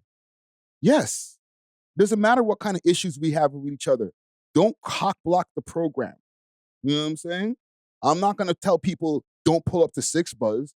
You know what I'm saying? Or if Six Buzz is having a function, don't go over there because we got beef. This is not in my nature, fam. I agree. I'm kind of like that too. Like, if I have an issue with someone, I'm not going to make everyone else have an issue with them. It's like, bro, like, do what you want. It's between me and the individual. You don't have to inherit my beef, bro. That's the way I look at it. Pause. Right? But yeah, salute to Neon. Right? That was super sidetrack off the Neon topic. But we're trying to make this pod stretch with just like pause. But like, we're not really, man. We're just fucking mixed up. Bro. But yeah, salute to Neon and academics, man. And Six Buzz. Just quick thing I want to ask you. Is Floyd Mayweather broke? Man, how am I supposed to? I feel like Handra Hoodlum right now. Like, Friday, why are you asking me them type of questions, bro? How am I supposed to? I didn't see the man's wallet. No, but bro, you are very tapped into sports and stuff like that. And I feel like you follow a lot of like sports news. So you've seen multiple reports of Floyd either taking these weird fights in like foreign countries. Like, didn't he fight some like Chinese guy or some guy in Thailand? Like a YouTuber in Japan or something. Yeah. And then like having like tax problems and stuff like that. Like I found this. I wanted to ask you this because you are our resident sport expert still. You know what I'm saying? I don't know if you knew that's this. Not saying too much.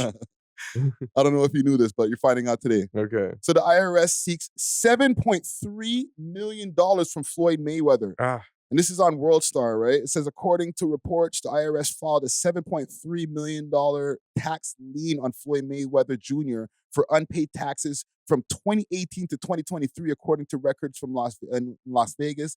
The balance remained unpaid as of March 26th, and his attorneys declined to comment.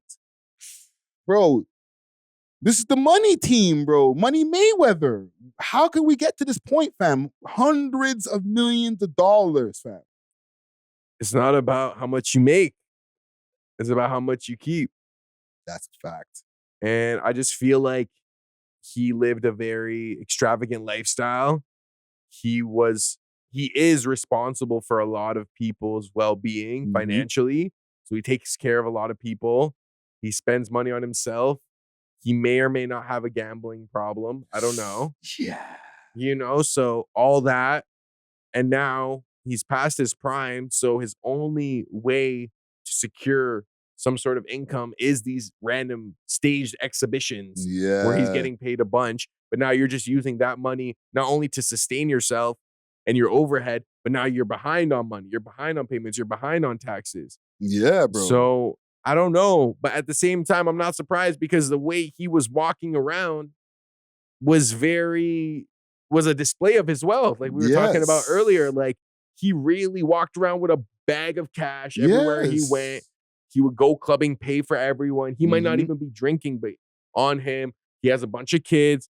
I think he has a couple baby moms. He probably has a couple cribs, bunch of cars, insurance. His company's called the Money Team, bro. That don't mean nothing.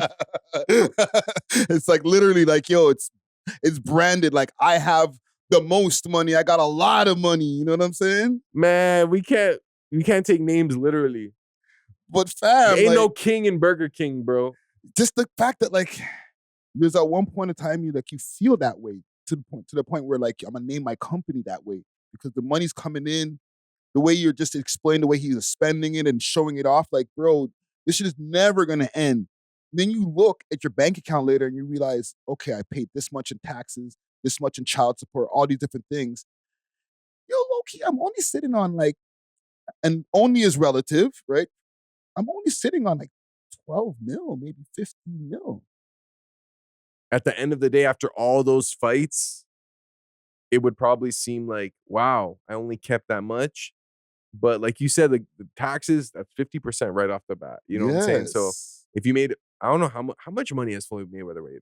I don't know. They're saying over here in ChatGPT, okay, I pulled up something while we were conversating here. It says most accurate current range is between 100 million to 500 million, depending on sources.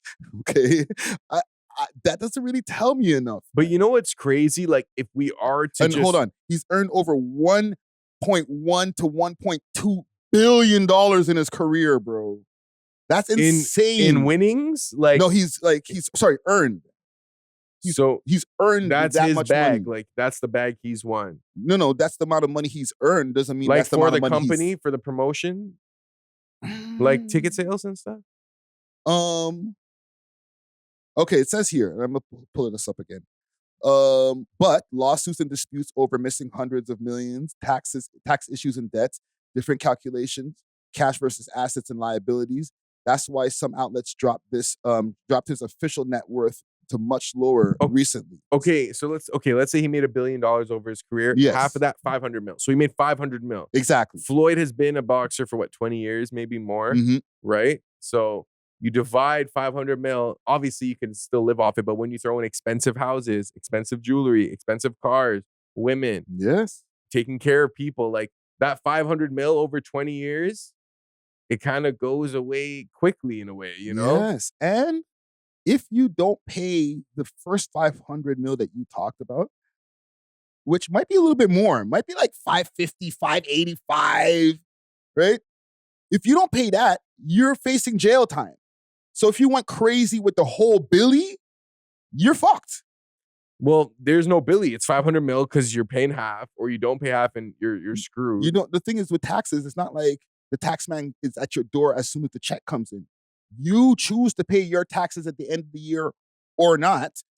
Hence the issue that the man's in right now, 7.3 million, because you haven't paid taxes since 2023, because you didn't choose to pay the taxes at the end of the year. You didn't allocate some money aside for the taxes that I'm going to have to pay at the end of the year. Or your accountant wasn't nice with it, and when they kind of looked back, like there's unreported income. Like sometimes it's clerical errors, because I'm sure he has.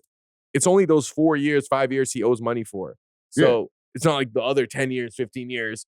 So let's say, okay, I don't know how long he's been fighting, but 500 mil over 20 years, 25 mil a year, let's say, right? Right. His monthly expenses probably like $1 million just off like his house, his BMs, his team, his gym, his trainers, his cars. You might be lowballing it, pause. Maybe like, let's say 1.5, let's say 2 mil. So he's just breaking even every year. And then, because you know how we fought Logan Paul? Yes. You know he didn't pay him to this day? Really? Yeah, Logan Paul was very vocal about it. Maybe he don't got it. He don't got it, bro. And he has his own promotion company. So it's kind of like they're able to finesse fighters because it's like they're holding the bag. It's not like a authorized association. You know what I'm saying? I just found that like very interesting that this guy's owing money in taxes. Like he ain't just paid that. Like it's not like, and we're talking relative again. We're not talking about 100 million that he owes in taxes. He owes 7.3 million, and like they can be on your ass. Like, bro, I would have cleared that before that even got onto the news. Who knows what he has to liquidate? Who else? What the fuck you have to liquidate if you made 500 million over your lifetime? You had to liquidate to get 7.3 million out of your pocket? Maybe you got to sell a house. Maybe you got to sell some gold. Maybe you got to sell some stocks. I don't know. I don't know his situation. That's a super idiot thing. All I know is that from the outside looking in, it seems like he has a high spending habit. Yeah.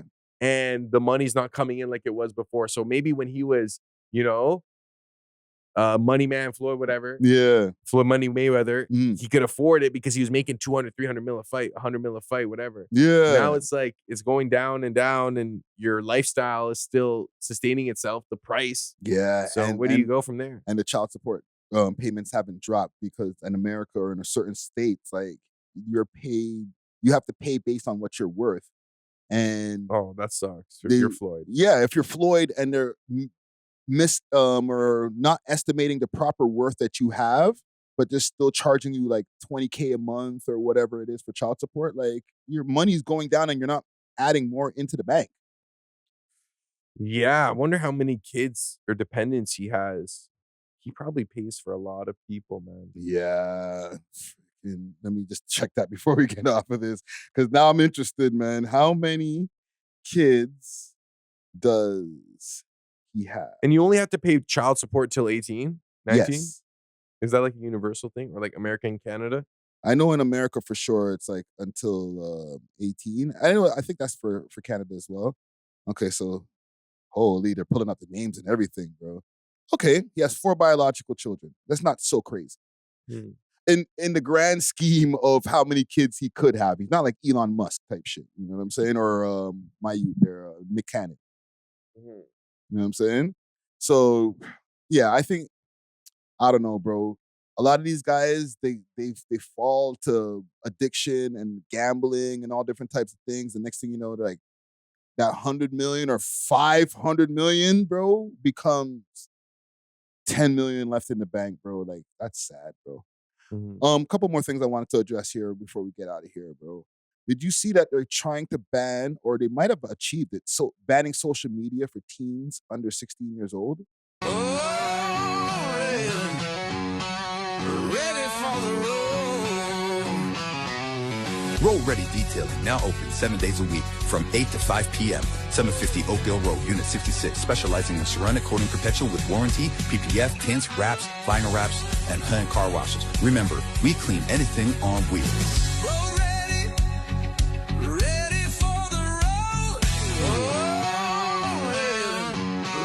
Like the federal government? Yes. Because I feel like the apps, don't they already disallow that? What, for people under 16? Yeah, like certain apps have age requirements and you just lie. I don't know, bro. I think it might have been 18 or 19 as far as like legal age to drink or something like that. Yeah, but like mans are on Facebook and like 10 years old, 11 years old. Like you just click that you're like older, you know? I don't even remember even having to do that for Instagram, bro. Mind you, I started my Instagram mad years ago now, so I don't remember, but I don't remember having to do an age check. Maybe IG doesn't do it. Yeah. But Facebook used to. And remember, everybody on Snapchat and all those different places, I doubt they're asking for age. But I have an article here courtesy of, what is the CBC? Or I'm on Global. Yeah, Global News. Became the first country to impose a ban on social media. Since Australia became the first country to impose a ban on social media for youth, other countries like France, Denmark, and Indonesia have followed suit with their own legislation. And support for something similar in Canada is high, with 75% of adults supporting a ban on social media platforms for youth under 16. Polling from the Angus Reid Institute found most Canadians are concerned about what youth are exposed to through the apps. 90% or more worried about social media addiction, mental health impacts, online predators, misinformation, and cyberbullying. But Stephen Sutherland with the Canadian Mental Health Association says there's also risk in getting rid of the platforms completely. This is not meant to disconnect kids. This is meant to, we want kids to be able to thrive and to flourish.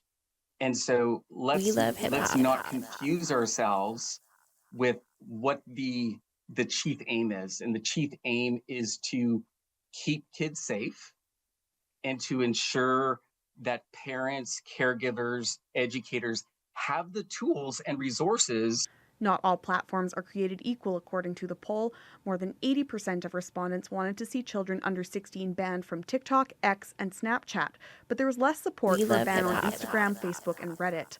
At 48%, less than half would ban YouTube for under 16s. Unplugged Canada founder Jenny Perez agrees, saying apps with a constant scroll of short content are the most harmful. That they affect the attention span, and they affect, the capacity to concentrate and to perform and to, carry on other activities. The parent advocacy group pushes families to delay smartphone use until at least age 14. What we would love is to see more digital literacy and more education and preparation. So by the time that they can access these platforms, they are ready and they use them more as a tool and indeed to connect rather than being disconnected. Last week, a court case in New Mexico found Meta hid what it knew about child exploitation on its platforms. This guy. And another in California found Meta and YouTube should be liable for harms caused to children, something Canadians agree with. The Angus Reid poll found that should a social media ban be enacted in Canada, most people support the companies being liable for harms caused rather than parents. Iris Dick. Okay, Iris Dick. Your thoughts? Should they be doing this or should they not? I agree with the sentiments behind the ban because I think it's better for youth to not be addicted to social media. Yeah. Like we were, like the kids are now. Like you guys. Yeah. Okay. Yeah. Now. Yeah. A little before my time. But what I will say is, one, how are you going to enforce this rule? Like, are you gonna have to upload an ID to sign up to prove your age? Because last time I checked, everyone would just click, yes, I'm over 18. I agree. And then they don't ask any more questions. So one, how do you enforce it? Are you forcing these tech companies to follow your protocol as a government? Like, you know what I'm saying? Like upload your ID to the government of Canada if you want to sign up for Facebook. Like, how do you even mitigate that? And two, it creates a bigger demand for the social media itself. Because now it's like the kids know it's banned. So it's like we want it even more because like, we want to know what Snapchat's like. We want to know what Instagram's like. I've seen my sister do it. I've seen my brother. You know what I'm saying? Yeah. So it's like, I think now they're either going to find like a different type of social media. They might revert back to like WhatsApp groups or like, I don't know, like, you know what I'm saying? Like things that they will adapt to this ban and find a way to practice social media, even if the government doesn't want them to. Here's the thing, like, it opens another question that I don't think you asked either. Okay, what are they going to do? Like ask for people's IDs or whatever to go into these sites? Who?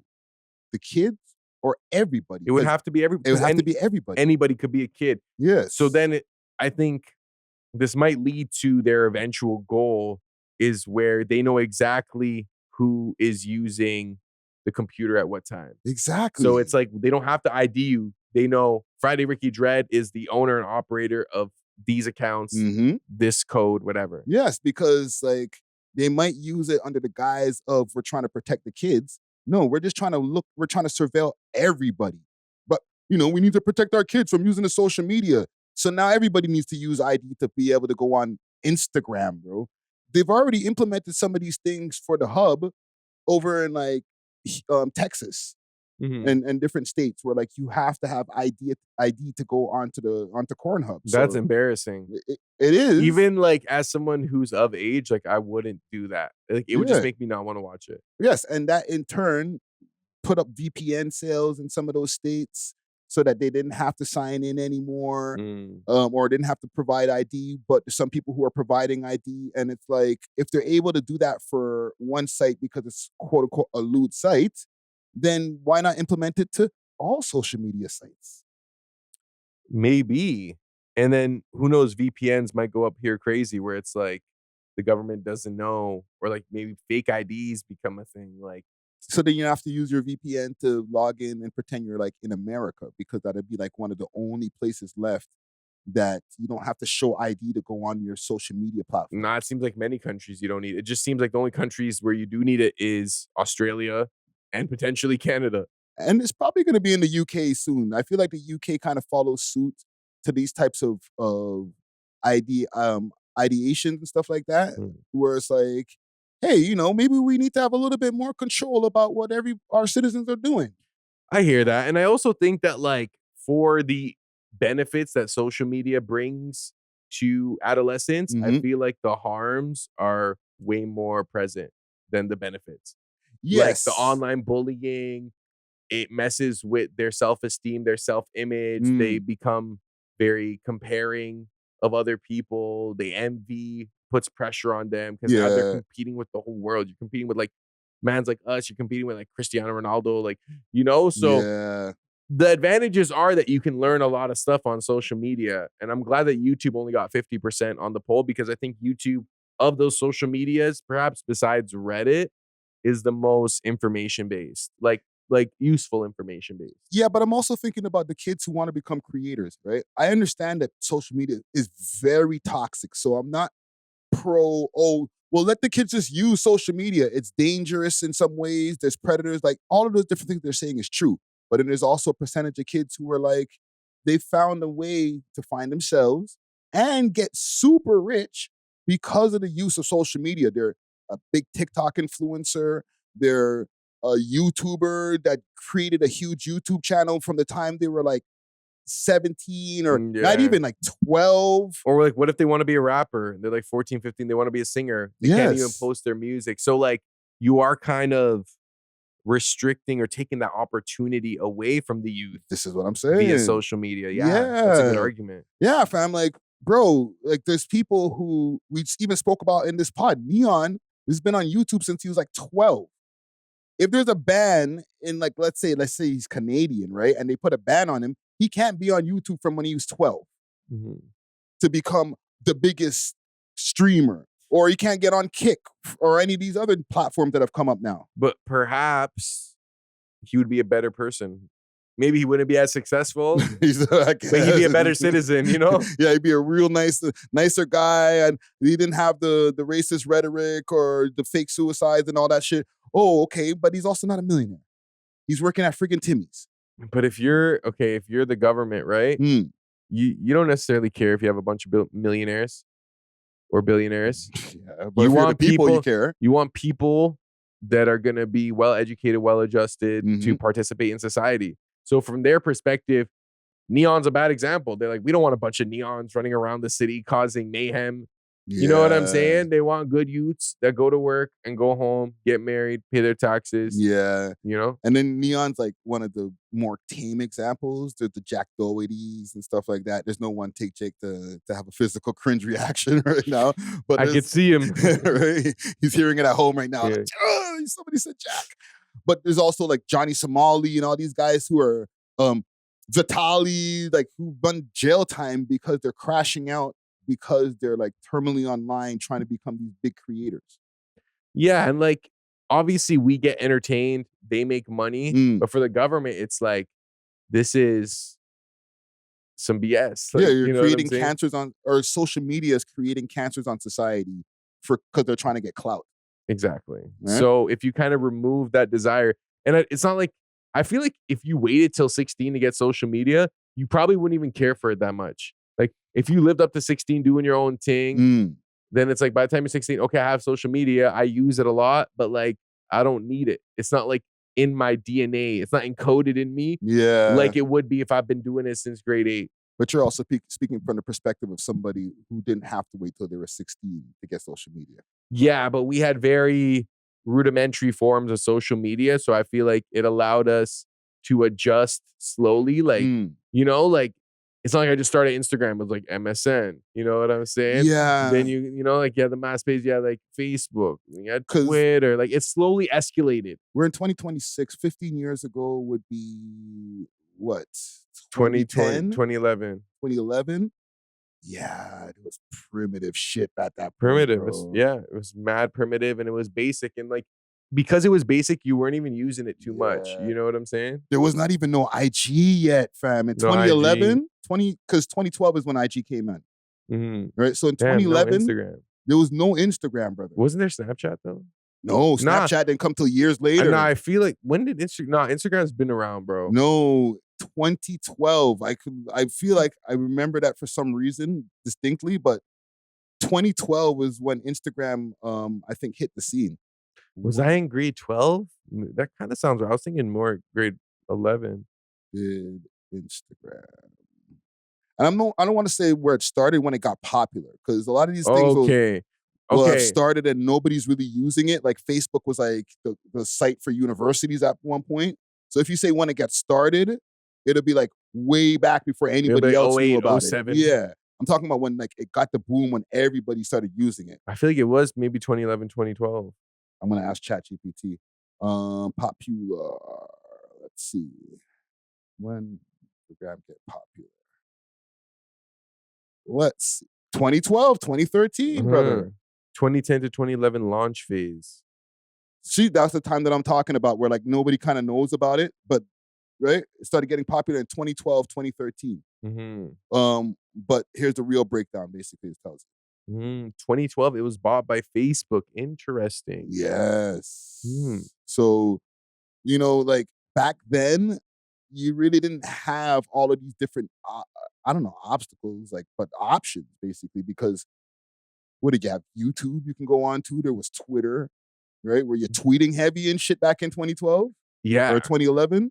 Yeah, it was Right? Twitter and BBM.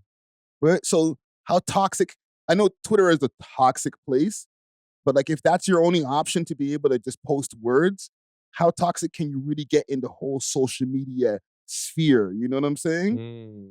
Like you're not posting pictures and then going on Twitter and going on a rant and then getting on your freaking Instagram live and going crazy and then doing a live stream on your kick later. But we would like multitask with social media. Like you'd have your Twitter page, you have a Facebook page, you might have like a Tumblr page, you might have like your BBM open or your MSN open. You know what I'm saying? Like there was just so much going on. At once. YouTube, then you have the YouTube. Yeah. What other? I feel like those are the major ones. I'm trying to think.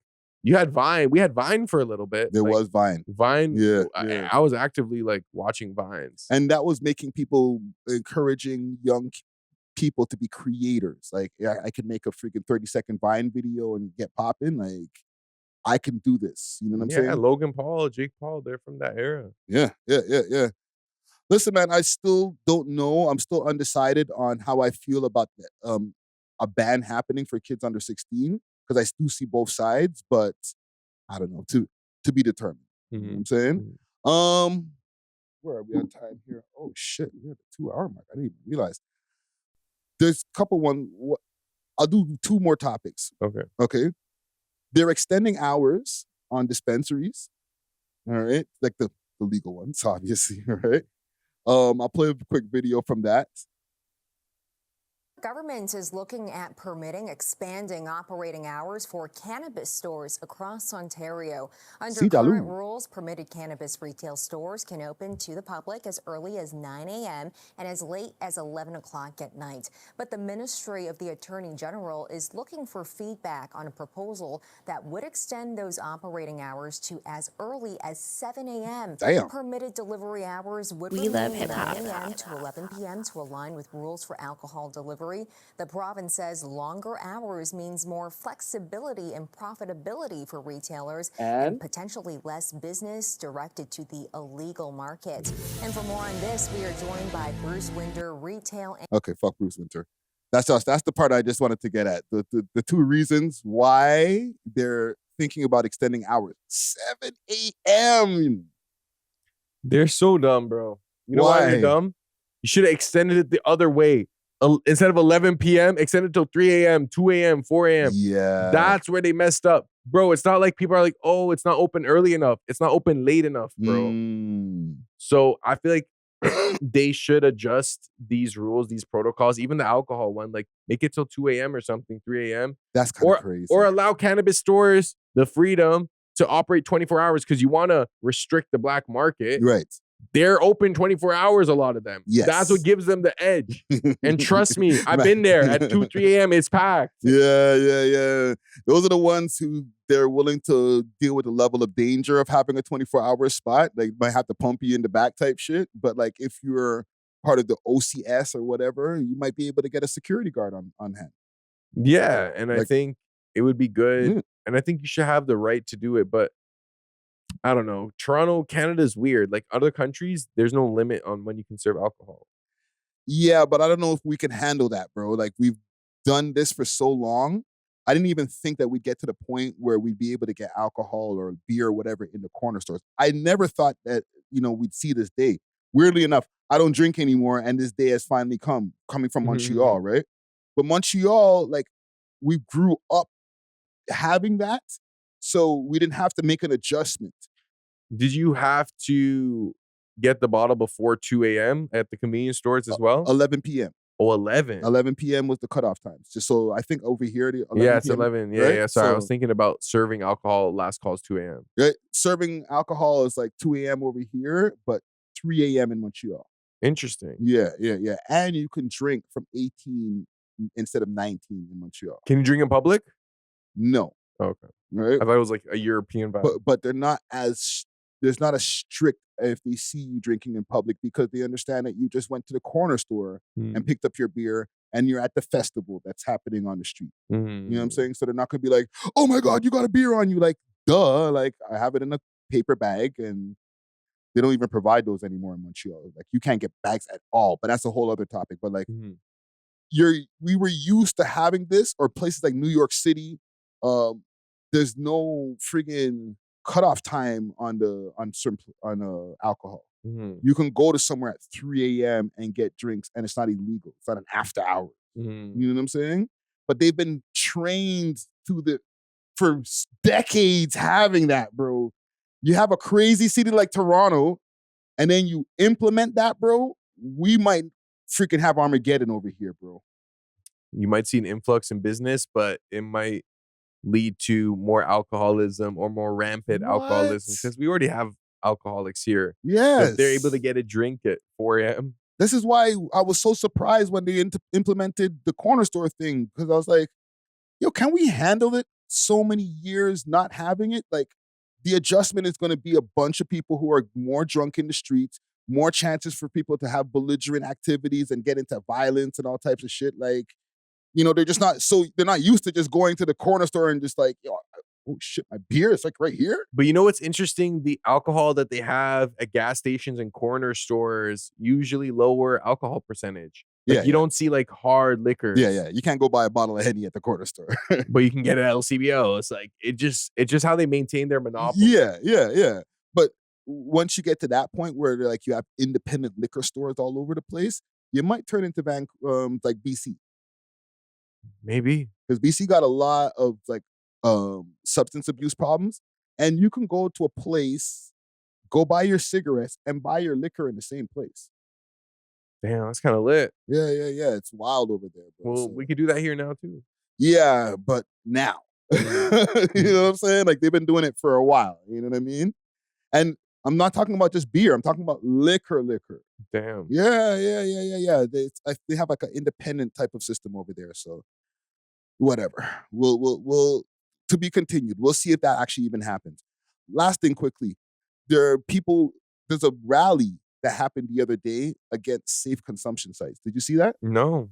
I seen Reed posted on his page, but it's also been on CP24 and a few other news outlets. These sites save lives. I'll play it over here.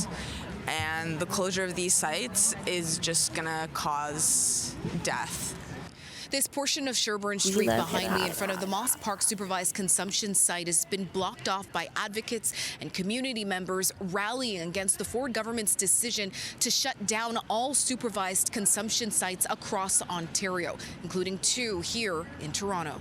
Dozens turned out listening to a rotation of passionate speakers who say these sites are vital as protesters hold signs and photographs of loved ones who've lost their lives to overdose. The challenge with the current provincial government is that they try to force us into having an either-or scenario. Safe consumption saves lives, harm reduction saves lives. It should not be a choice between one or the other. It should be both and. The closures of the Moss Park and Fred Victor supervised consumption sites comes after the Ford government announced last month it would be cutting funding to all provincial locations, replacing them with new homelessness and addiction recovery treatment hubs, also known as heart hubs. The government says the hubs take an abstinence-based approach to addiction recovery, but community workers say this decision will only cause more harm. There's so much that goes on in these sites that's just about connecting with people, just about learning about people, building trust, people who have literally no other place to go to be recognized and known. The first supervised consumption site in Ontario opened in 2017. By 2024, the provincial government passed legislation banning sites from operating within 200 meters of schools and childcare centers, arguing they raise public... Okay, I think we get the point, though. Yeah. So, yeah, they're already closing a lot of these places. They're just the deadline hasn't hit yet. I'm going to tell you something because I've had a different side of this argument where I'm like, get rid of all of these places. How are you allowing people to just go and like bang Shoot needles up, and shit like inside of these places? But I've gotten a different perspective. I understand a little bit more wider necessary, right? Salute to Van Lathan. I feel like I get a lot of knowledge from Van Lathan, right? He was saying on the podcast, on his pod, Higher Learning, about how a lot of these places, there's allow people to be able to do drugs in a safe place so that they're not underneath a freaking bridge somewhere doing the shit. Exactly. Sharing needles that they can freaking spread diseases with and stuff like that. And then while they're in these facilities, even though they're in there doing drugs, they're at least around social workers who can at least now give them the pathway of getting off of the drugs and having conversations and getting to the root of why they're on it, because they are able to find them. They don't have to go looking for them under quote unquote bridges and shit. So I get that argument, why they're necessary. I'm not the most fond of them, like keep them away from schools like they said they do, but like I get why they're there. Yeah, there definitely is a utility for consumption sites.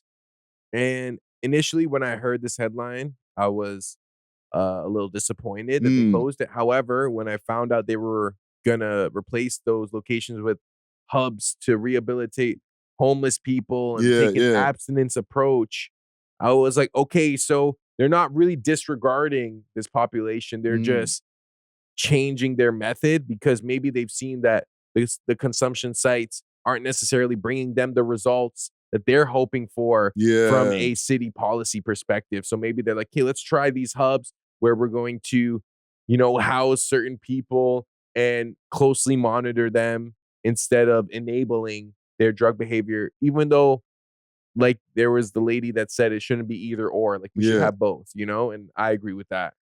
Yes, that to me is the solution. Have both. You know what I'm saying? Maybe not have as many safe consumption sites where people are able to do drugs, but cut them down, but still make them exist, because I do understand the necessity of them.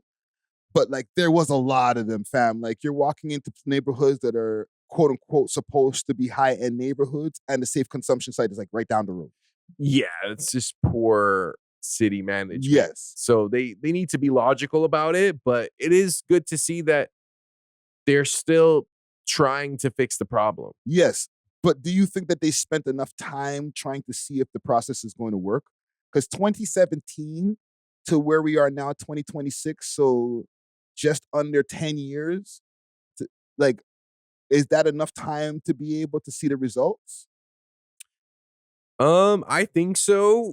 And I'm a big fan of adjustment. Like if you have to pivot, try it. Yeah. And if it doesn't work, just go back to what you were doing before. Worst case, you're back to where you started. Best case, you have a better result, you know? Yeah. So I think it's a sufficient amount of time to evaluate and reassess your plan and maybe adjust it to the next phase, which will be these homeless hubs, which I'm curious to see how they will operate. Yeah.